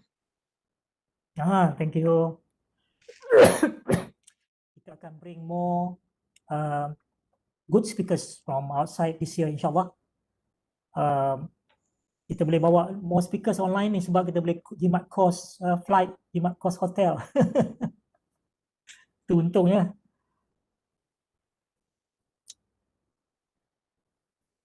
So watch the space here because we are going to, the announcement, we will have more great speakers in March and onwards ya. And apart from this webinar, kita juga ada siri kita panggil micro learning maximum 1 hour, focus on one particular skill or concept ya. Yang ni webinar ni can run like sampai 9 to 12 or 9 to 1. Then short course or workshop juga half a day. So usually we have maximum half a day lah ya. Sebab online ni buat 1 day ni too tiring ya. So we have a different kind of programs. And hopefully we'll get support from all of you because we bring this program to you for upskilling, to get new knowledge, new perspective, yeah, new skill.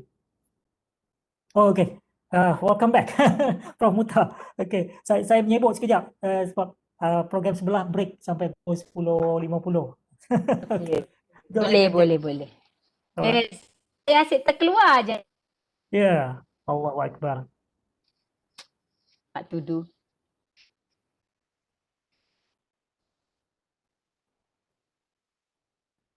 Prof Dapat, nak ya. Oh. Dapat? Boleh. Hello Prof. Hello. Ya, Prof nak respon dulu pada beberapa persoalan ni Prof. Apa soalan dia? Boleh. Okey, saya bacakan ada sebelum ni, soalan yang round sebelum ni lah dan saya akan baca beberapa yang lain yang baru kita terima. Dan juga yang mereka yang mengikuti siaran daripada YouTube boleh juga mengemukakan soalannya dan kita akan copy dan paste dalam chat di sini. Soalan yang sebelum ini Prof, saya sambung ada persoalan, how can we use the HIEPs framework to postgrad programs or students as well? Postgrad yang master and PhD ya. Yeah, Prof. Okay, actually we can use this one for example untuk collaboration with the industry. Class project. So issues about that one, kita boleh membantu dalam solve dia punya problem. Most of the courses program masters dia conduct activity with industry. How to solve a problem in the industry. So that's why they use dikatakan dia buat in a group CAS CAS project. Okay. Okay. Ada soalan yang berkaitan dengan CAS juga. Ini soalan daripada YouTube. Can we use scrapbook as an assignment especially for CAS? Okay, dalam kita nak mereport laporan, nak menggunakan scrapbook ke apa, itu one of the product yang kita hasilkan reporting. Tapi the issues tu yang kita nak conduct tu, itu yang paling penting. For example, kalau dalam UPM, most of the CAS tu dia buat share farm product, especially in perikanan or agriculture. So dia ada projek yang dikatakan share farm tadi tu, nak mengatasi macam mana nak memastikan the produk tu boleh mendatangkan pendapatan yang lumayan. So dia ambil lah aktiviti tu join with industry. Itu then reporting tu dalam menilai tu last kali dia boleh buat dalam bentuk yang macam dimohon tadi. Boleh. Tapi aktiviti tu dia conduct sendiri. Itu in terms of reporting boleh. Okay. Next question. Salam Prof. You mentioned earlier on IAW. Does every course teach it more specifically, or is it taught mainly in the language subjects? Okay, kalau example intensive academic writing, kebetulan saya ada dekat slide. Penting to develop the skill and ability thoughtful seek information, critically analyze sources and clearly formulate complex ideas. So, kalau dalam konteks ini, for example, ini yang dia buat in terms of writing the code.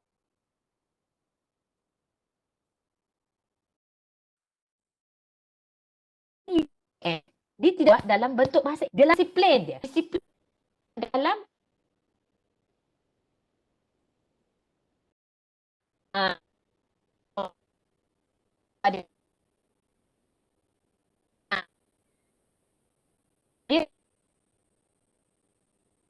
Hello Prof, terputus-putus Prof. Terputus-putus. Oh, terputus sekali lagi.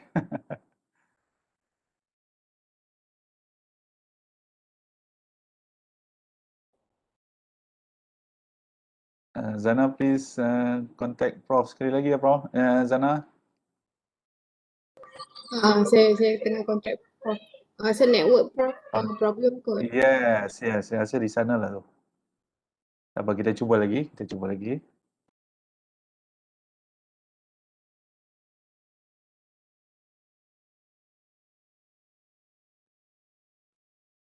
Ya, kita akan minta Prof share slide yang sepatutnya lah ya. Bukan slide yang email tu. Mungkin Prof tak sedar kot tadi. Kita akan minta Prof kongsi slide yang sepatutnya nanti. Thank you. Nur Zarifah ya.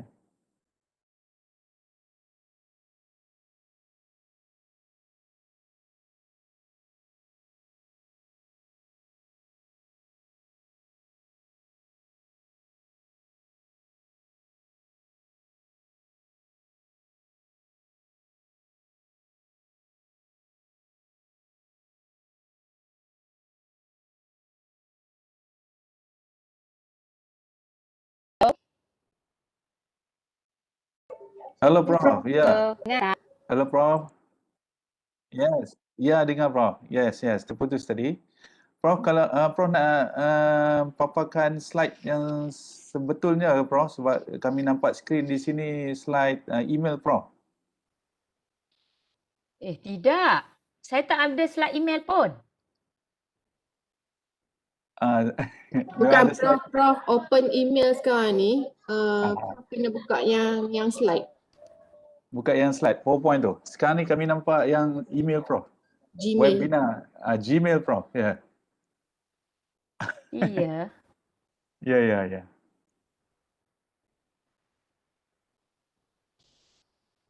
What happened to my computer?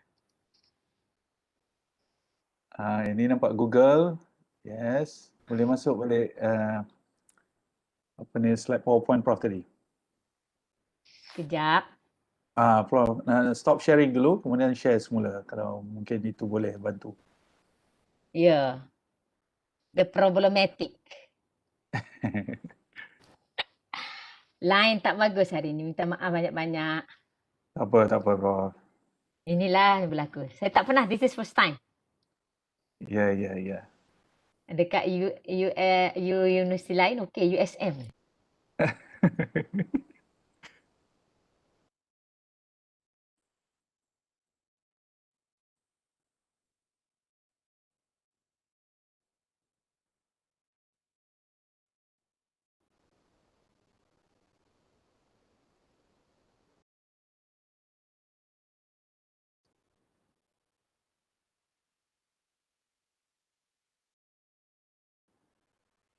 What happened to this one? I tak boleh sharing. Tidak, saya tak boleh sharing. Hello? Ya Prof. Saya tak boleh sharing slide saya. Not allowed to sharing. I tak boleh sharing slide I. Cuba lagi sekali Prof.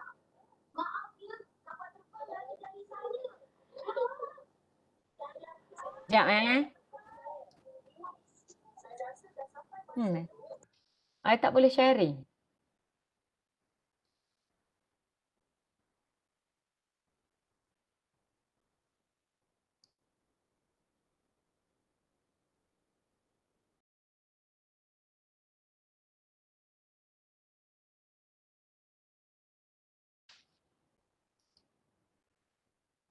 I tak boleh sharing you. Kalau Prof masuk join semula boleh tak? Okey, cuba saya keluar. Minta maaf Prof. Ha.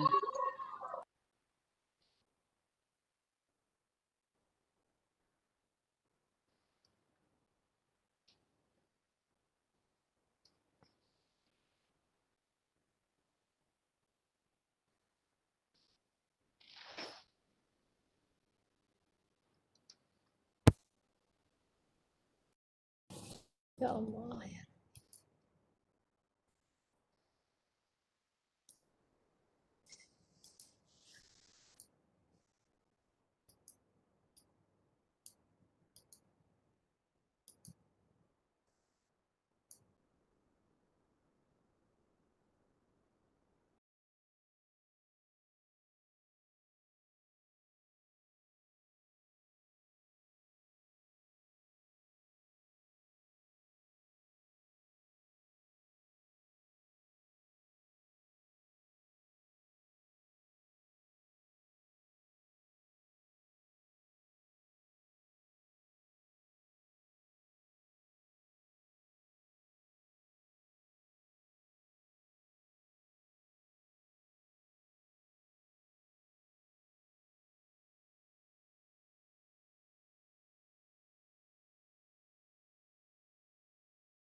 Okey. Prof boleh masuk semula?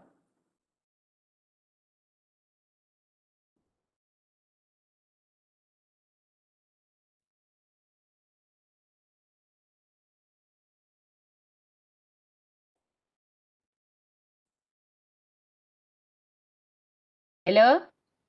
Halo Prof, yes, boleh nampak? Ya. Allahu Akbar. Tak apa, tak apa, tak apa. Ini sesuatu yang di luar jangkaan. Kita mungkin dah buat preparation yang sebaik mungkin. Tetapi inilah takdir yang tertulis ya Prof. Ya, tak apa. Okey, tak apa. Okey. Prof nak terus, nak teruskan ke? Tadi apa soalan tadi?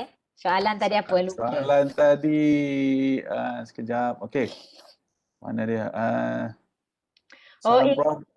IAW. Okay, IAW tadi saya dah ingat dah. In terms of Okay. IAW, not only focus on English, but boleh juga dalam disiplin tertentu. Okay, example dekat sini UKM. Dia conduct activity, project learning goals dia closely related to aim of nukilan da'i. So, this one, they engage with the publisher.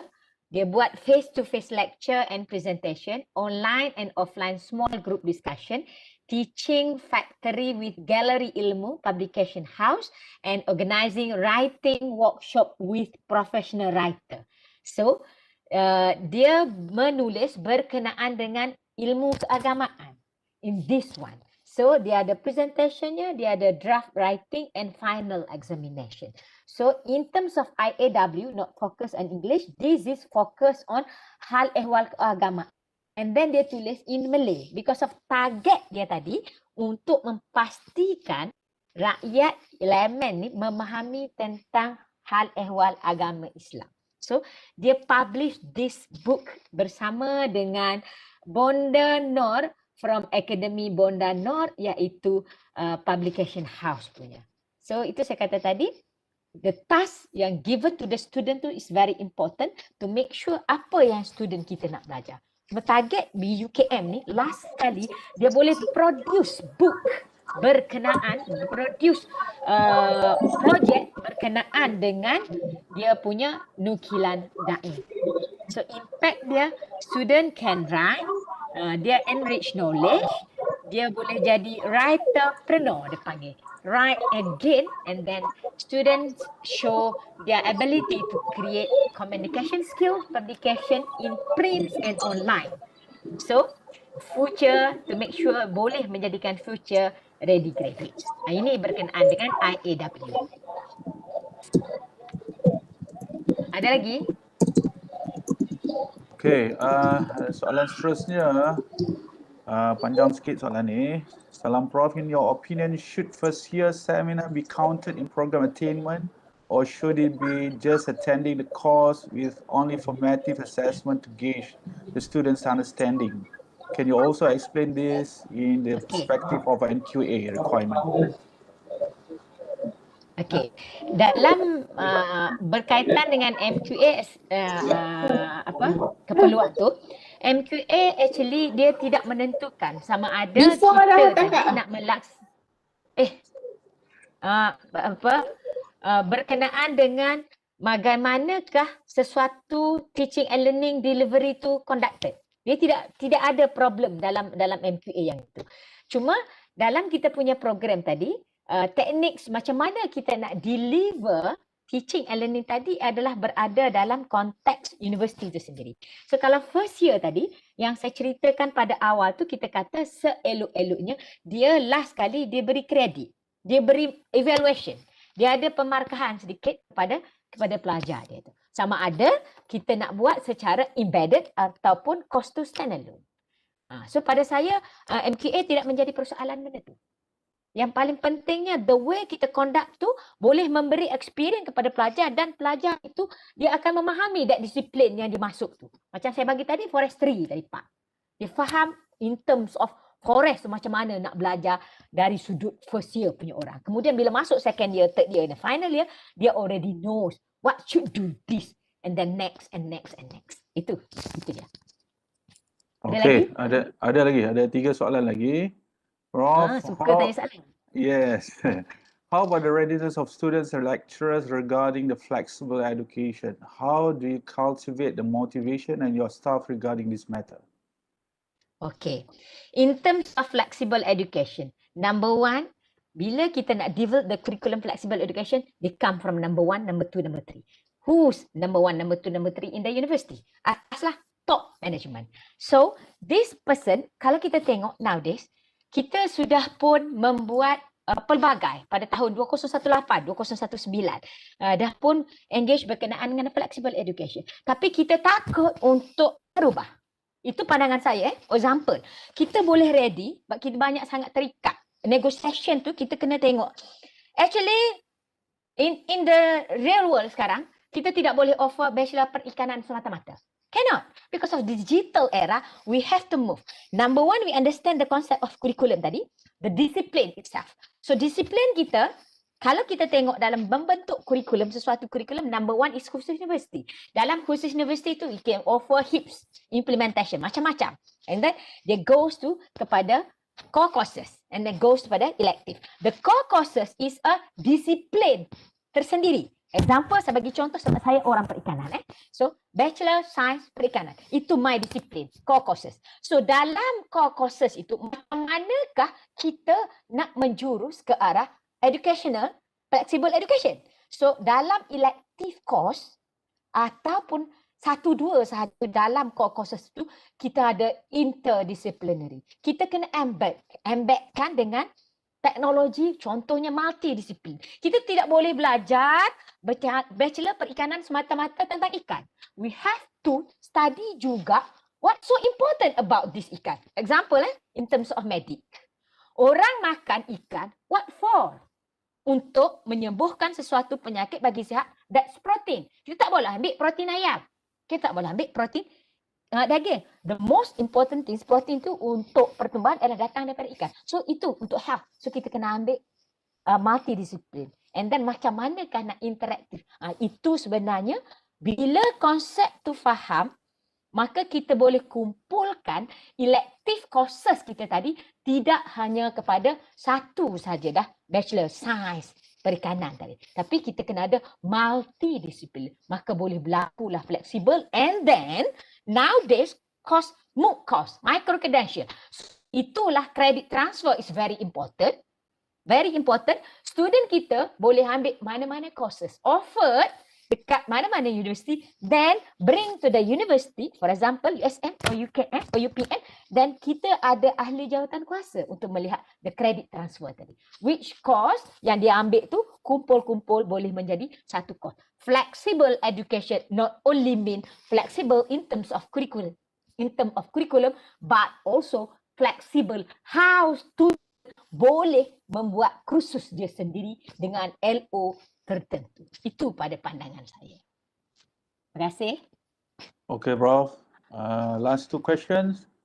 Adakah pensyarah perlu buat penilaian risiko terhadap komuniti sebelum membawa pelajar ke komuniti tersebut, industri atau komuniti kehidupan manusia?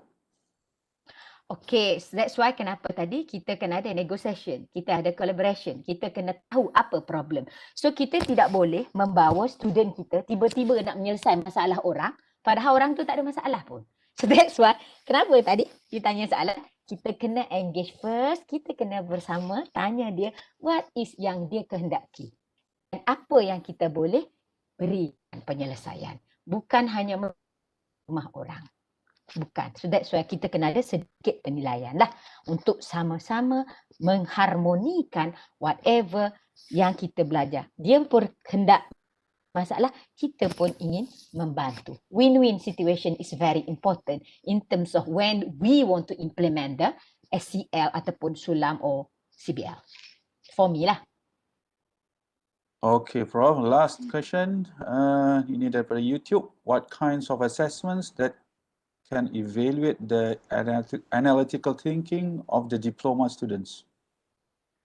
Analytical thinking Yes. ni more or less macam nak analytic. Okay, kalau diploma student, kalau kita tengok dalam contoh, kalau dia buat aktiviti contoh share farm tadi saya bagi contoh. You nak test dia punya analitik. Dia boleh analitik. You boleh tengok dari segi report dia yang dia menghasilkan keuntungan macam mana dia analitik ke tidak. Dia ada boleh embed dalam situ. Sebab itu kalau kita tengok dalam curriculum development, dia ada pelbagai benda. Yang dikatakan cluster tadi, dia ada numerasinya. So analitik lah kat situ. Dia adanya digital. So analitik tu sebenarnya dia boleh diuji, assessment dia daripada fundamental cost hingga ke project cost. Hingga ke final year project cost tu. Boleh dilaksanakan. Cuma level itu, we must understand. Is it the level for the cognitive level 1 or anti-creation? For diploma boleh juga ada creation. For example tadi, kalau dia buat share farm, kita boleh analitik dia anti-creation. So creation dari sudut level diploma. Jangan dibandingkan diploma dengan bachelor. Or diploma dengan PhD. Or diploma dengan dah ada profesor. So we have to go the stages. Itu pandangan saya lah. Ada lagi? Okey Prof, tak ada soalan dah Prof. Kita dah masuk jam kedua. Kita jadual sesi webinar kita dijadualkan sehingga pukul 12. Saya nak bertanya Prof sama ada kita nak break dalam 5 minit yang kedua ataupun bagaimana Prof? Untuk bagi peluang pada peserta stretching sedikit, berdiri sedikit supaya tidak terduduk terlalu lama. Okey, terpulang pada you all. I okey je. Okey. Kalau begitu kita break 5 minit ya. Sekarang pukul 11.06 kita mula semula pukul 11 minit ya. Dan tuan-tuan dan puan disarankan untuk berdiri sebentar untuk buat stretching ataupun toilet break ya. Kita bertemu semua kembali pada pukul 11 minit pagi. Terima kasih. Dan sementara itu kalau ada lagi soalan-soalan yang nak dikemukakan sila typekan di chat. Tulis dahulu capital letter Q dan sila nyatakan persoalan yang ingin anda kemukakan di bahagian chat. Terima kasih. Kita bertemu lagi nanti.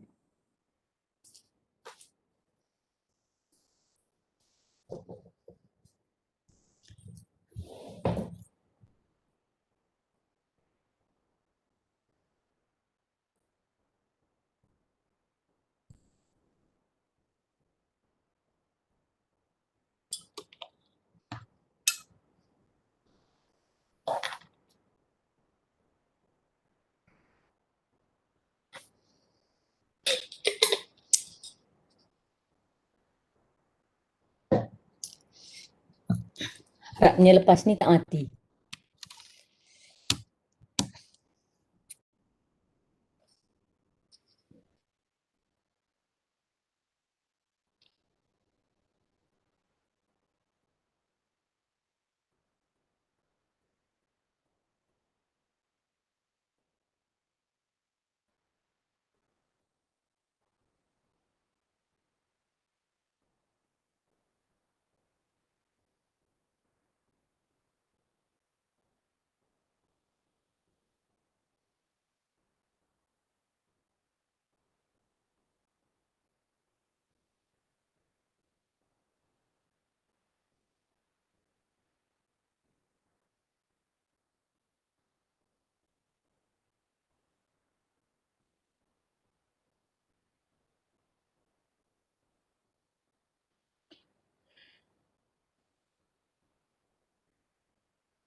Okey, Prof. Kalau Prof dah bersedia, boleh kita teruskan, Prof.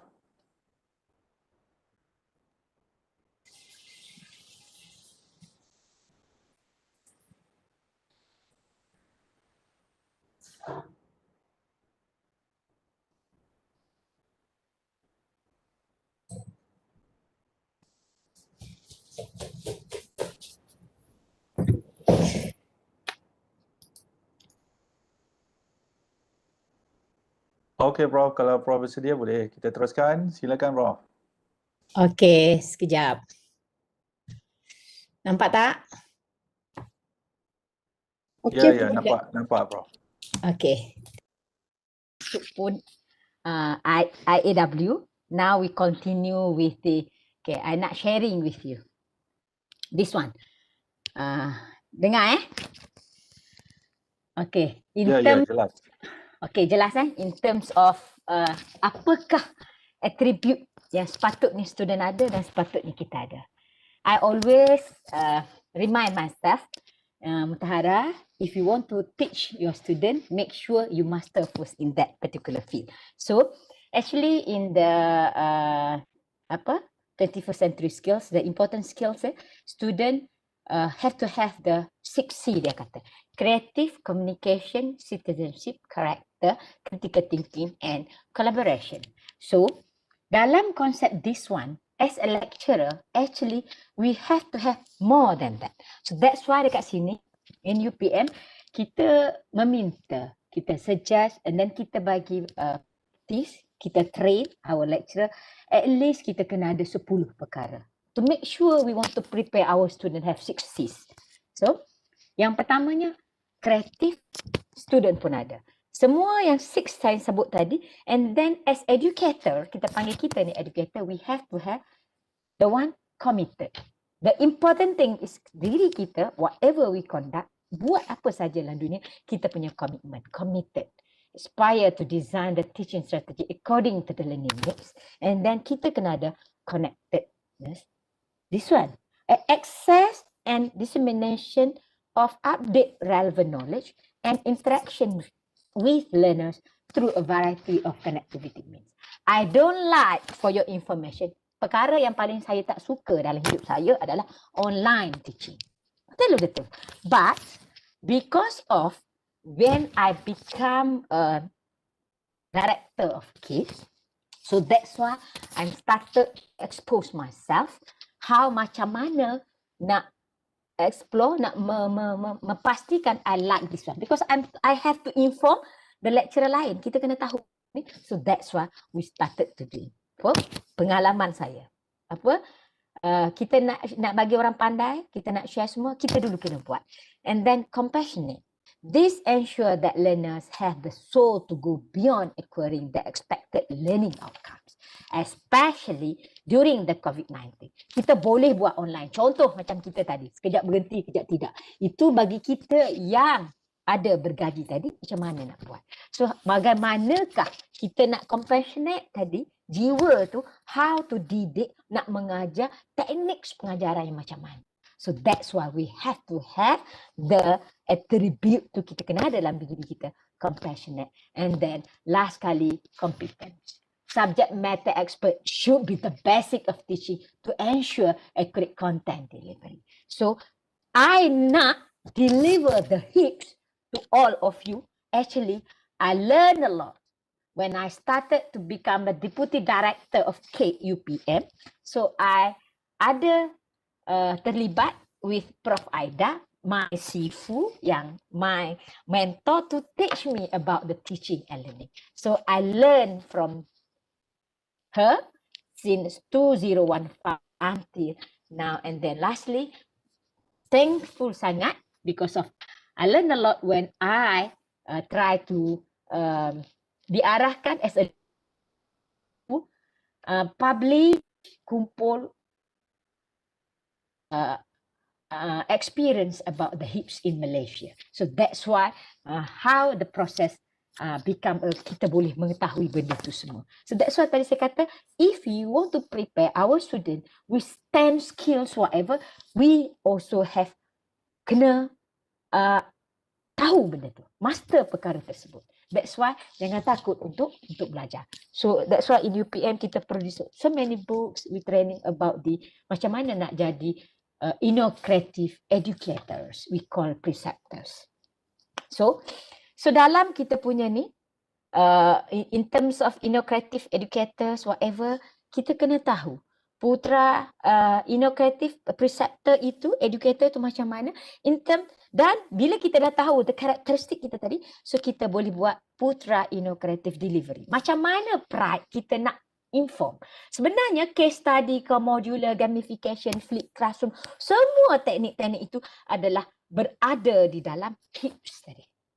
So itu saya kata tadi pada mula, HIEPs tadi ada dalam situ. Cuma cara pendekatan yang kita bawa. That's why when kita nak sampaikan HIEPs first year seminar, collaborative assignment, interdisciplinary approach, we must understand how to plan learning designer, and then kita learning facilitator, kemudian kita engaging educator, compassionate educator, lastly scholarly educators, holistic. Nak sampai ke sini ni dia punya prosesnya banyak. Kalau kita tengok Prof Karim, you all punya pengarah, dia sudah sampai scholarly educator. So that's why kemana-mana saja orang menjemput dia because of based on experience. So that's why as a lecturer nowadays kita kena fikir taklah mencapah to make sure kita boleh membantu ke arah yang lebih baik. And then this is macam mana yang dikatakan nombor satu sekali semua kita ni. In university ni sebenarnya kita adalah content expert actually. That's kita sudah ada master or PhD. So kita planning based on content expert. Then kita ada proses planning lagi satu, learning designer. Ini yang nak kena belajar because as a lecturer, kita actually practice kita, latihan kita, training kita as a researcher, not as a teacher. So that's why during the tu masuk-masuk je dia ada induksi. Khusus asas pengajaran kan. So learning designer. Then engaging educator, barulah kita divide content very well. When kita learn, then humanizing, scholarly. So bila kita dah sampai conduct study to improve the effectiveness or propose new innovative teaching method and tools and share the result with the public. So that's why ada pelbagai cara. Some people they produce a journal, scholarly dia. Some people they produce a book. Some people they share through webinar, through Bangkil as a trainer. So that's why this is a very important in our situation. Kalau you nak baca buku ni, you boleh masuk ke dalam Cake to UPM, all about the flexible curriculum, alternative assessment and also PRAD tadi, delivery method, all inside the book. So number 7, interdisciplinary approach to assessment. This is yang paling penting kat components integrative learning that combine component 2 or more courses or from two. So and then kita ada ambil join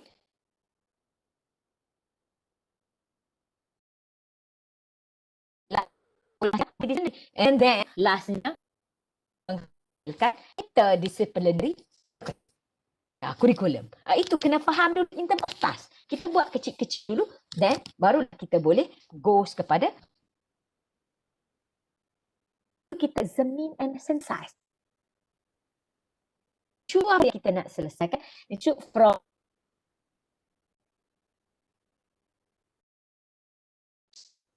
D and pro stand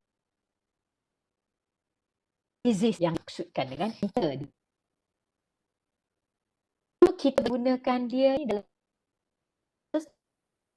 kurikulum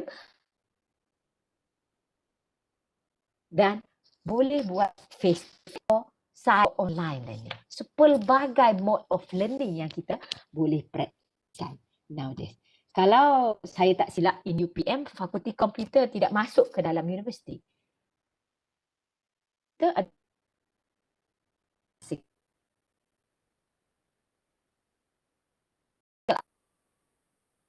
lab because of study genetic.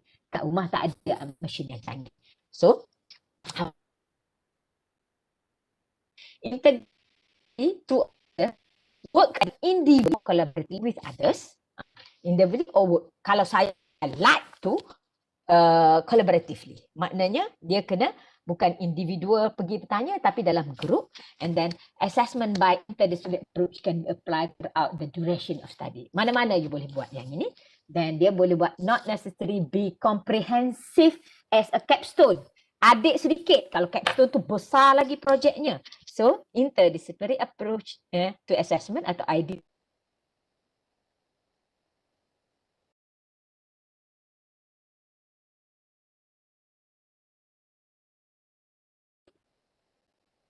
Technology, Faculty of Science, Jabatan Aquaculture, Faculty of Agriculture. So we work with 2 lecturers, and then ada 15 plus 30 students. So itu kumpulannya, and then such assessment approach also nature critical and creative thinking. So ada task yang kita nak buatkan, macam mana nak menyelesaikan. Dia dalam kursus kita tu, sekiranya kita ada CTPS, we can call subject this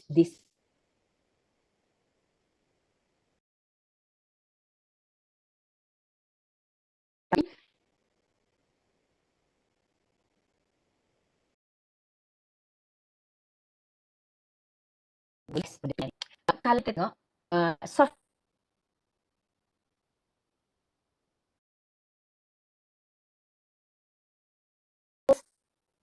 in interdisciplinary approach tu dia boleh knowledge team and more, banyak perkara yang kita boleh uji. Tapi dalam we must remember, katakanlah in our course we only declare 4 skills yang kita nak uji, jangan kita lebih-lebih sebab banyak lagi khusus lain our student nak kena tackle. So in terms of interdisciplinary approach, dikata main karakteristik dia ada 4.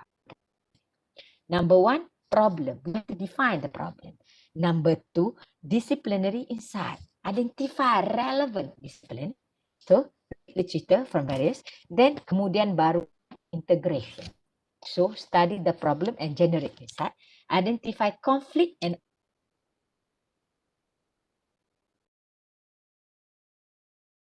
then lastly understand synthesizing, so that incorporate insight from relevant discipline in a systematic manner. Sebab tu saya kata dalam interdisciplinary approach tidak semestinya subjek tu sama-sama. Subjek lain-lain maksudnya interdisiplin. Ada orang dia mengajar subjek biologi tumbuhan. Ada orang dia mengajar subjek berkenaan dengan macam mana nak mengurus tumbuhan itu. Jadi dia kena faham kedua-dua tu. So that's why learn each other, work together, and then boleh menyelesaikan industri tersebut. Okay, ini you all boleh baca disiplin 1, disiplin 2. Ini an example, contoh dia. Tapi macam manakah contoh yang sebenar yang dilaksanakan. This is USIM. So, dia memastikan, dia nak make sure dia punya student to understand about dia punya topik disiplin. That's why dia ada subjek dipanggil fiqh muamalah. That subject ni, dia measure 3 things. So dalam sini dia menggunakan enhancement of student knowledge through gamification. Sebab fiqh muamalat tu ramai orang tidak faham. So dia gunakan disiplin dia yang membuat game tu.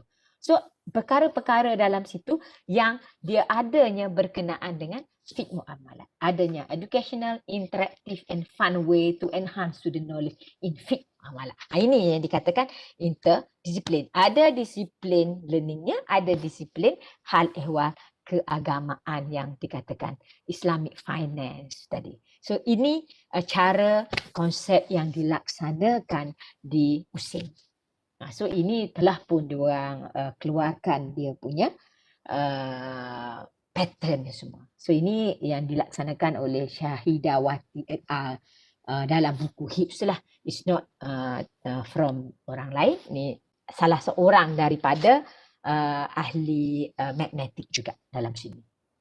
Then bila kita conduct sesuatu, the best way kalau kita nak tahu is number 1, when we go to the class, first lecture compulsory for myself. Compulsory, I will ask my student. For example, apa yang anda tahu, apa yang anda tak tahu. What do you want to know in my class? Apa harapan awak? So, itu harapan dia. Then, I come with my harapan. Apa yang I nak knowledge. Then, at the end of the semester, I give them another question. I tengok reflection dia. Apa yang you perolehi daripada day 1 until day end of the semester lah, minggu ke-14. Apa yang student tu, apa yang dia bagi tahu kita, apa perasaan dia, apa yang dia belajar. Is banyak kerja ke tak belajar apa-apa, or they are really like study online. Ataupun menyampah study online. Ini semua tak lah. So, depends. How you akan, kalau you tanya soalan tu pada akhir, is unfair. Tak sampailah sekolah tadi. Sebab nombor 1 kita tak tahu kan. So, that's why the important things, kalau dalam kursus ni, dia tanya student attainment before playing, rendah, tak melakukan benda ni. Dan kalau kita tengok yang red color ni, semuanya out of 5 sudah pun meningkat. So, that's why it's very important kita boleh nampak our student understand. Dan dia boleh ingat bila dia jumpa kita next time, dia can do. So, dia boleh apply that knowledge to other courses. We must understand. Kita kata je belajar universiti habis kat situ. No, actually it's continuous assessment, meaning that start from year 1 until ke final semester, we use that knowledge, especially during the final year project and also industrial training. We use semula all the knowledge. So this is some example in my part. I'm doing this one. Issues berkenaan dengan challenges ahead on SIGRAS ecosystem. So I choose beberapa SIGRAS ecosystem interdisciplinary. I buat satu subject my department and subject from other department in UPM. So how we conduct this one, I can give you all the slide ni untuk you tengok. So kita beri this is during the before COVID-19. So for this semester, I'm not doing like this. Konsep dia berlainan. I'm trying to selesaikan isu-isu yang lain. So this is for example. This is subject, my subject, and this is my friends punya subject. Apa yang dia nak achieve? Achieve dia same, C5. This one also P5 and CTPS. Tapi dia nak cerita pasal lifelong learning. I tak nak cerita pasal lifelong learning. I nak cerita pasal communication skill. I nak bercerita tentang macam mana nak mengurus saya punya hutan, tanah basah tadi. So that's why in terms of this one, we have 25 activity, 25%. Ni task yang kita beri kepada pelajar kita. Saya punya part adalah berkenaan dengan macam mana saya nak menyelesaikan problem, nak manage SIGRAS ecosystem. But my student tak pernah belajar sedetail. So that's why we work together. The student from biology tackle on SIGRAS species, and then my student tackle on how to conserve that one. So kita gabungkan dua students tu. So that's why kita buat aktiviti ni daripada search information, lecture, field execution and classwork, field execution, so on. So all together in 15 hours. Ini cara yang work. So, activity 1 day, 2 days. One under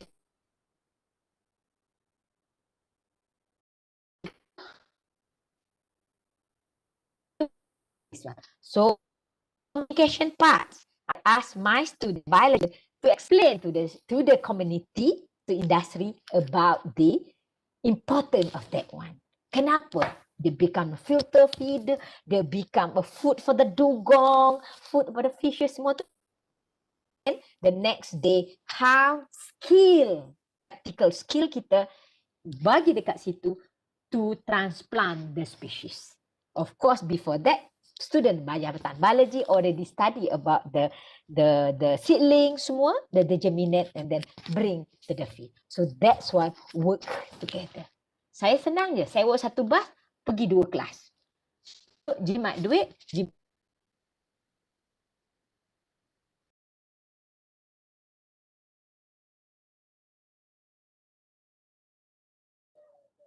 green ecosystem. Selalu untuk cerita one species.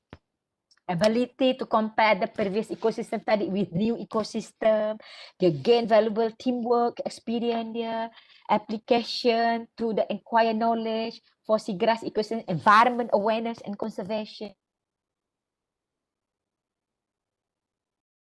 Nah,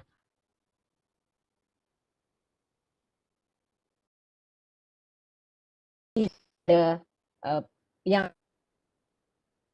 yang dia in terms of interdisciplinary. Dua kursus berbeza, dua fakulti berbeza. Sebantai dua khusus, dua tu. Tapi untuk menyelesaikan satu task sahaja, iaitu 25%. Okay. Next, berkenaan dengan collaborative assignment and project, saya nak berhenti lebih kurang 45 dan kita boleh bersoal jawab. And project tadi, KAS tadi, combine two kat sini. So working together all group. Iaitu pertama, key dia, learning to work and solve problem. Berdasarkan masalah tadi. Yang kedua tu, sharpening one's own understanding of the problem or issue by actively listening to the insight of other, listening and also buat itu. So cara dia macam mana? Problem based learning boleh, case study boleh, creating poster boleh, structured problem solving boleh, conducting research work, group investigation, peer editing and collaborative working, or practical work based juga boleh. So depends on you, choose which one. The important thing is you want to dapatkan yang mana satu. This is an example dekat nama dia, subjek dia memang Agro Entrepreneurship Project. So ajar dia masuk je program diploma yang ini. Ada diploma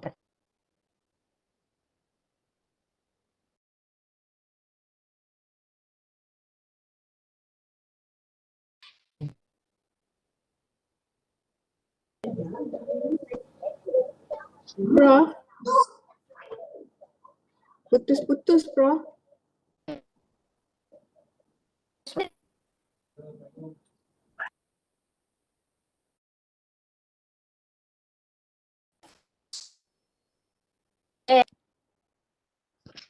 Hello. Prof, We dengar are- saya ke, Prof? Prof, dengar saya ke? Dengar. Okey. Sebab tadi putus-putus.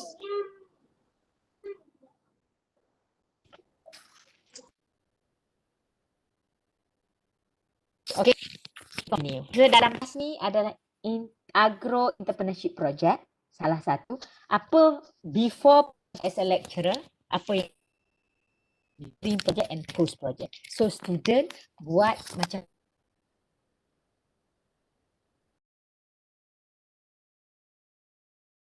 and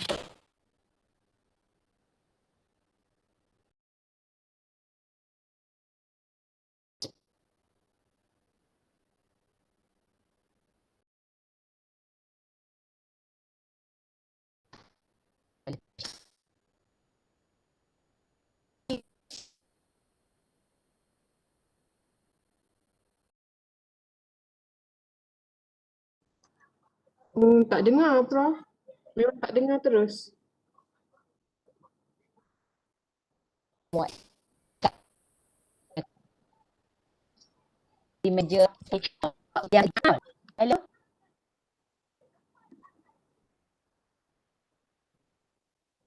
Ya, Prof.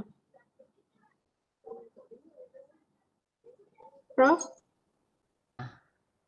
Yes. Sekarang boleh dengar tapi dia macam putus-putus. Okay. Boleh dengar, Prof. Very clear, boleh dengar. Okay. Mungkin dengar yang lain dengar aku. Saya pun tak tahu. Sebab saya clear. Okay. Okay, boleh dengar. Boleh teruskan, Prof. Boleh. Okay. Okay, kalau kita tengok, this is an example of the ini from UPSI. Dia betul-betul menyelesaikan permasalahan dia berkenaan dengan macam mana nak menghasilkan bisnes. Dia punya projek ni not only with student, dia ada juga industri, dia kena cari which partner yang nak membeli dia punya hasil produk. And then dia boleh buat dia punya what we call promotion. dalam sabar pun. And then macam mana nak menghasilkan produk dia yang baik dan nak jual. That's why they call project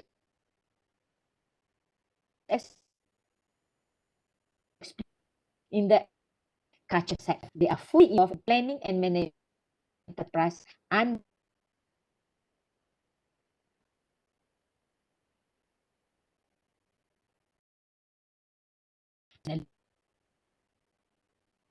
so this is a knowledge transfer program site. Dia dapat grant pun daripada KPT untuk buat this project, knowledge transfer project. So they embed this project ini bersama dengan pelajar because of creativity lecturer dia, Profesor Madia Dr. Masyihah.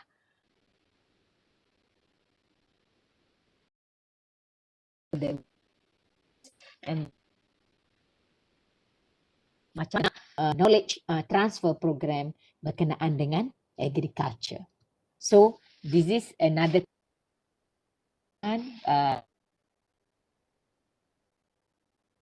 ini subjek pada permulaan kita buat apa in the class, then we go ada discussion group, kita adakan mini project untuk produce one preservation types of the specimen, kita panggilkan herbarium. So mini project based learning, student have to understand all this one together with Jabatan Biology juga. This is an example during teaching during COVID-19. First time I buat March. Dulu kita buat engagement face to face. Bagi task ada 3 perkara, teamwork, psychomotor and also knowledge. So that's why our student work in a group. Okay, pada permulaannya individually, last kali beberapa percentage tu kita work as a group untuk menghasilkan suatu produk yang cantik.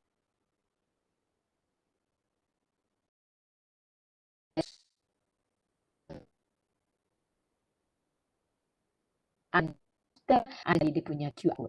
One group ada 5 students work together. So semua ni adalah online activity we conduct March 2020. Before that, I bring them to the fieldwork, collect the sample. But now they are using kemudahan apa tumbuhan yang telah mengenali di ruangan rumah masing-masing. Because of during that time is PKP 1.0. Okay, this is an example a capstone project from UTM. They have course, ada course, ada 2-3 courses, dia panggil yang ni an example SKEM 3722 capstone project offer to the final year student. Very good project. Join with this one capstone nak menyelesaikan intelligent shopping trolley. Dia gunakan approach CDIO approach. So this one dia pergi dekat trolley actual site and visit and survey during conversing phase. Macam mana dia orang ramai nakkan trolley tu yang macam mana. And then they come back to the university, discuss if dia punya satu. That's why so how to make sure they can produce intelligent shopping trolley. And then bila dia dah ada tu operating the working prototype, dia adakan what we call they publish a book and also the seminar. So dia bawa benda ni, then industry come in. That's why dia boleh strengthenkan, boleh menghasilkan lagi banyak produk prototype. And lastly, pelajar dia boleh dapat pelbagai anugerah. Because of the capstone tadi, dia boleh join with industri sebab dia menyelesaikan permasalahan di sesuatu industri, iaitu projek yang dia nak buat tadi, intelligent shopping trolley. Ini adalah the real activity yang dilaksanakan oleh UTM. Ini an example lah yang dia beri kepada kita oleh Lim et al. 2020. And then kalau kita tengok what is different, semua kurang je ada reasonnya. Kalau I and from more courses or field. So individual collaborative with other, lecturer dia might be 2 atau 3. Kalau CAS tadi, learning to work and solve problem dalam satu khusus saja. So work in a group dalam satu course. Kalau capstone project pula, dia tak boleh dilaksanakan first year tapi dia towards end of the study, tapi dia melibatkan group and many lecturers and also industry. This is the differences between ID, CAS and CAP. So tengok-tengok khusus kita duduk kat ID ke, kita duduk kat CS, atau kita duduk kat CAP. Might be most kali kalau tidak ada ID, kita berada di CAS banyaknya, kebanyakannya. Kalau saya tengok, saya pun duduk kat situ. Yang ni CIE ni, Common Intellectual Experiences, refer to any curriculum or co-curricular program designed to a student cohort focusing a common broad theme. Yang paling pentingnya, dia link experience through the real world. Okay, karakteristik dia combine broader themes, linking learning concepts, think holistically. So itu ada karakteristik macam mana kita nak buat CIE. Okay, saya bagi an example the UKM. UKM macam mana dia buat common intellectual experiences? Dia ada nama TIPP, Topic Establishment, Information Management, Practice, Present. So ini in English punya course. Sebab semua orang ambil English kan. So dia panggil LMCE 2012, course dia, Workplace Communication 1. So bagaimanakah caranya throughout the semester, week 1, week 2, dia hanya topic establishment je baru discuss. 4 to 7 information, practice, and then lastly present. So ini adalah perkara-perkara yang dia laksanakan. Dia roll out tu macam mana aktiviti yang dia laksanakan to make sure dia gabungkan di antara this one. Last kali, approach teaching and learning to help students with low English proficiency to gain confidence to give speech in English in front of audience. So that's why daripada muat 2, dia sudah bertambah impact dia. And then dia boleh participate in meeting. Sebab dia boleh duduk. So dia buat dalam keadaan yang mudah. Meeting pun tidaklah meeting pasal HIEPs. Meeting pasal perkara-perkara biasa. So ini dia punya ni. Then lastly is berkenaan dengan e-portfolio. The important thing kat sini, e-portfolio tu adalah zaman sekarang ini adalah digital punya era. Foster student reflection and deepens learning while making achievement visible to student themselves, their peers, faculty and external audience. So that's why perkara yang student kita nak masukkan dalam e-portfolio tu must be yang dikatakan bernilai lah. So itu yang kita kena involve student. So ini an example bila kita buat projek ni, dia ada the assessment rubriknya. Ini contoh daripada UMK yang expert dalam perkara ni, iaitu Dr. Burhan. Ni kalau you scan kat sini, they have many things berkenaan dengan sampel dia, macam mana projek haiwan jalanan, kelestarian alam sekitar dan track nature and release. Dia ada banyak sebenarnya. So the many things. Impact dia, ada experiential learningnya, ada service learningnya. So dia boleh, yang e-portfolio ni dia boleh cover semua sebenarnya. Sebab tu saya kata tadi, dia mula year 1, dia boleh akhir final semester. So ini yang dikatakan because utama tadi kalau kita tengok, dia nak visible to students themselves, their peers, faculty and external audience. So dia boleh gunakan sampai ke final year. Then last kali company boleh nampak our student.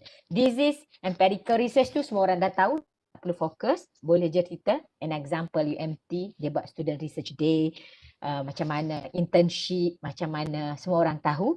Okay, penutup cerita dia ada apa-apa tak sebelum saya nak tutup? Ini saya janji tadi 11.45. Any question? Ada soalan, Prof. Ya, okay, ada silakan. soalan. Okey, soalannya berbunyi, kalau subjek engineering related design guna software, kita boleh declare as CAS. Any possibility to shift to CAP? Okay, kalau CAPS, kalau kita nak buat software tadi, dia melibatkan saya bagi tahu tadi, dia melibatkan capstone tu dia banyak lecturer, betul tak? Banyak lecturer nak menyelesaikan masalah dalam banyak grup. Kalau kita nak tukarkan dia, software tu menjadi kelas boleh. Maknanya dia work within dia punya kelas je lah. Dia work within dia punya kelas saja. Sebab dia melibatkan satu khusus. Peringkat awal kita boleh buat kelas. Bila sampai ke peringkat akhir seterusnya, kita boleh jadikan dia capstone. Work together ramai-ramai untuk menyelesaikan pelbagai masalah. Ada grup yang selesaikan software, ada grup yang ni, ada grup yang ni. Itu saya punya cadangan. Okay, Prof. Nampaknya tak ada lagi soalan yang diajukan. Kita buka mungkin the last one or two question yang mungkin unmute nak bertanya terus pada Prof. Silakan. Boleh unmute dan juga boleh tanya pada Prof terus.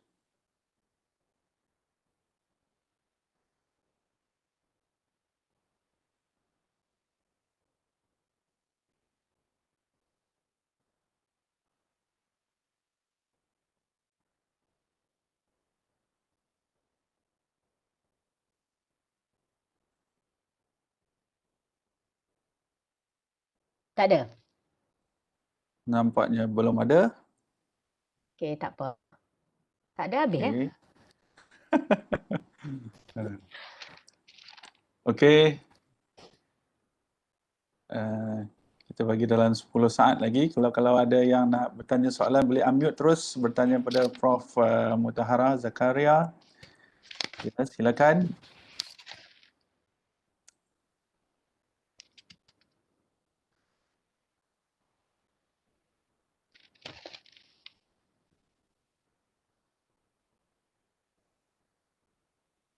Okey, satu soalan Prof. Ada daripada YouTube. We also can do the role play to apply the theories. Betul kan Prof? Betul. Boleh. Boleh. Tak ada masalah. Role play. Okey, boleh. Okey. But we must understand lah role play tu macam mana. I see.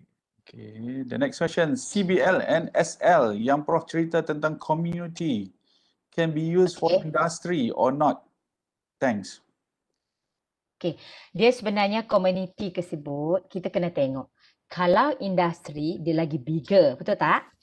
Community tu dia lagi kecil. So that's why kita kata community based learning, kita fokus yang kecil. Saya tidak mempraktikkan ke arah ada dua cabang. Satu community, satu industri. You can choose which one. Kalau your subject matter tu not kepada community, so you go kepada industri.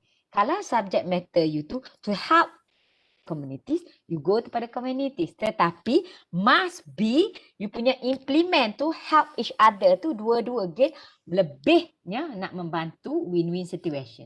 Lebih daripada 20 jam.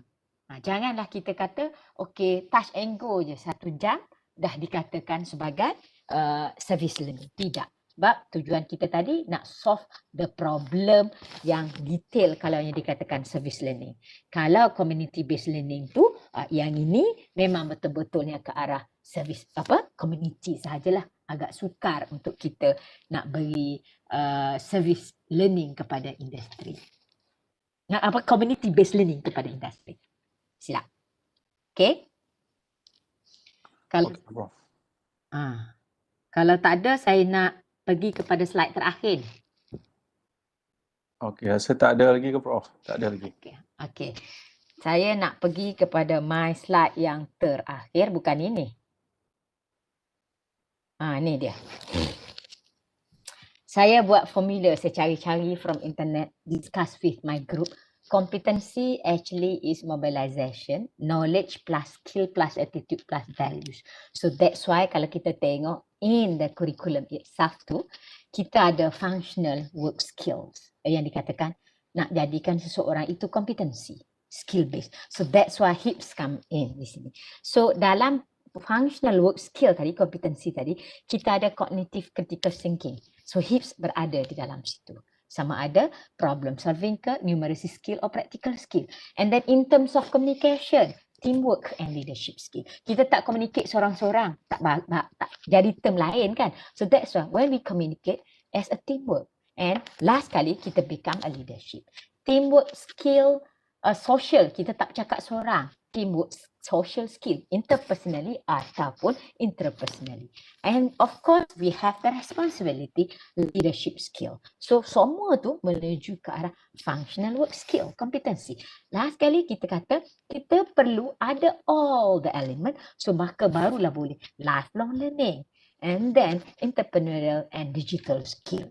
So, then, all together here, there must be kena lingkungkan dia dengan ethics and also professionalism and humanism, our integrity. So, kalau kita tengok in terms of to be ready and competent for the real ecosystem, students need to be able to use their knowledge, skills, attitude, and values to act in coherence and responsible ways that change the future for the better. So that's why whatever I'm share with you today, HIEPs too, is very important to make sure we can produce competency students. Itu daripada saya.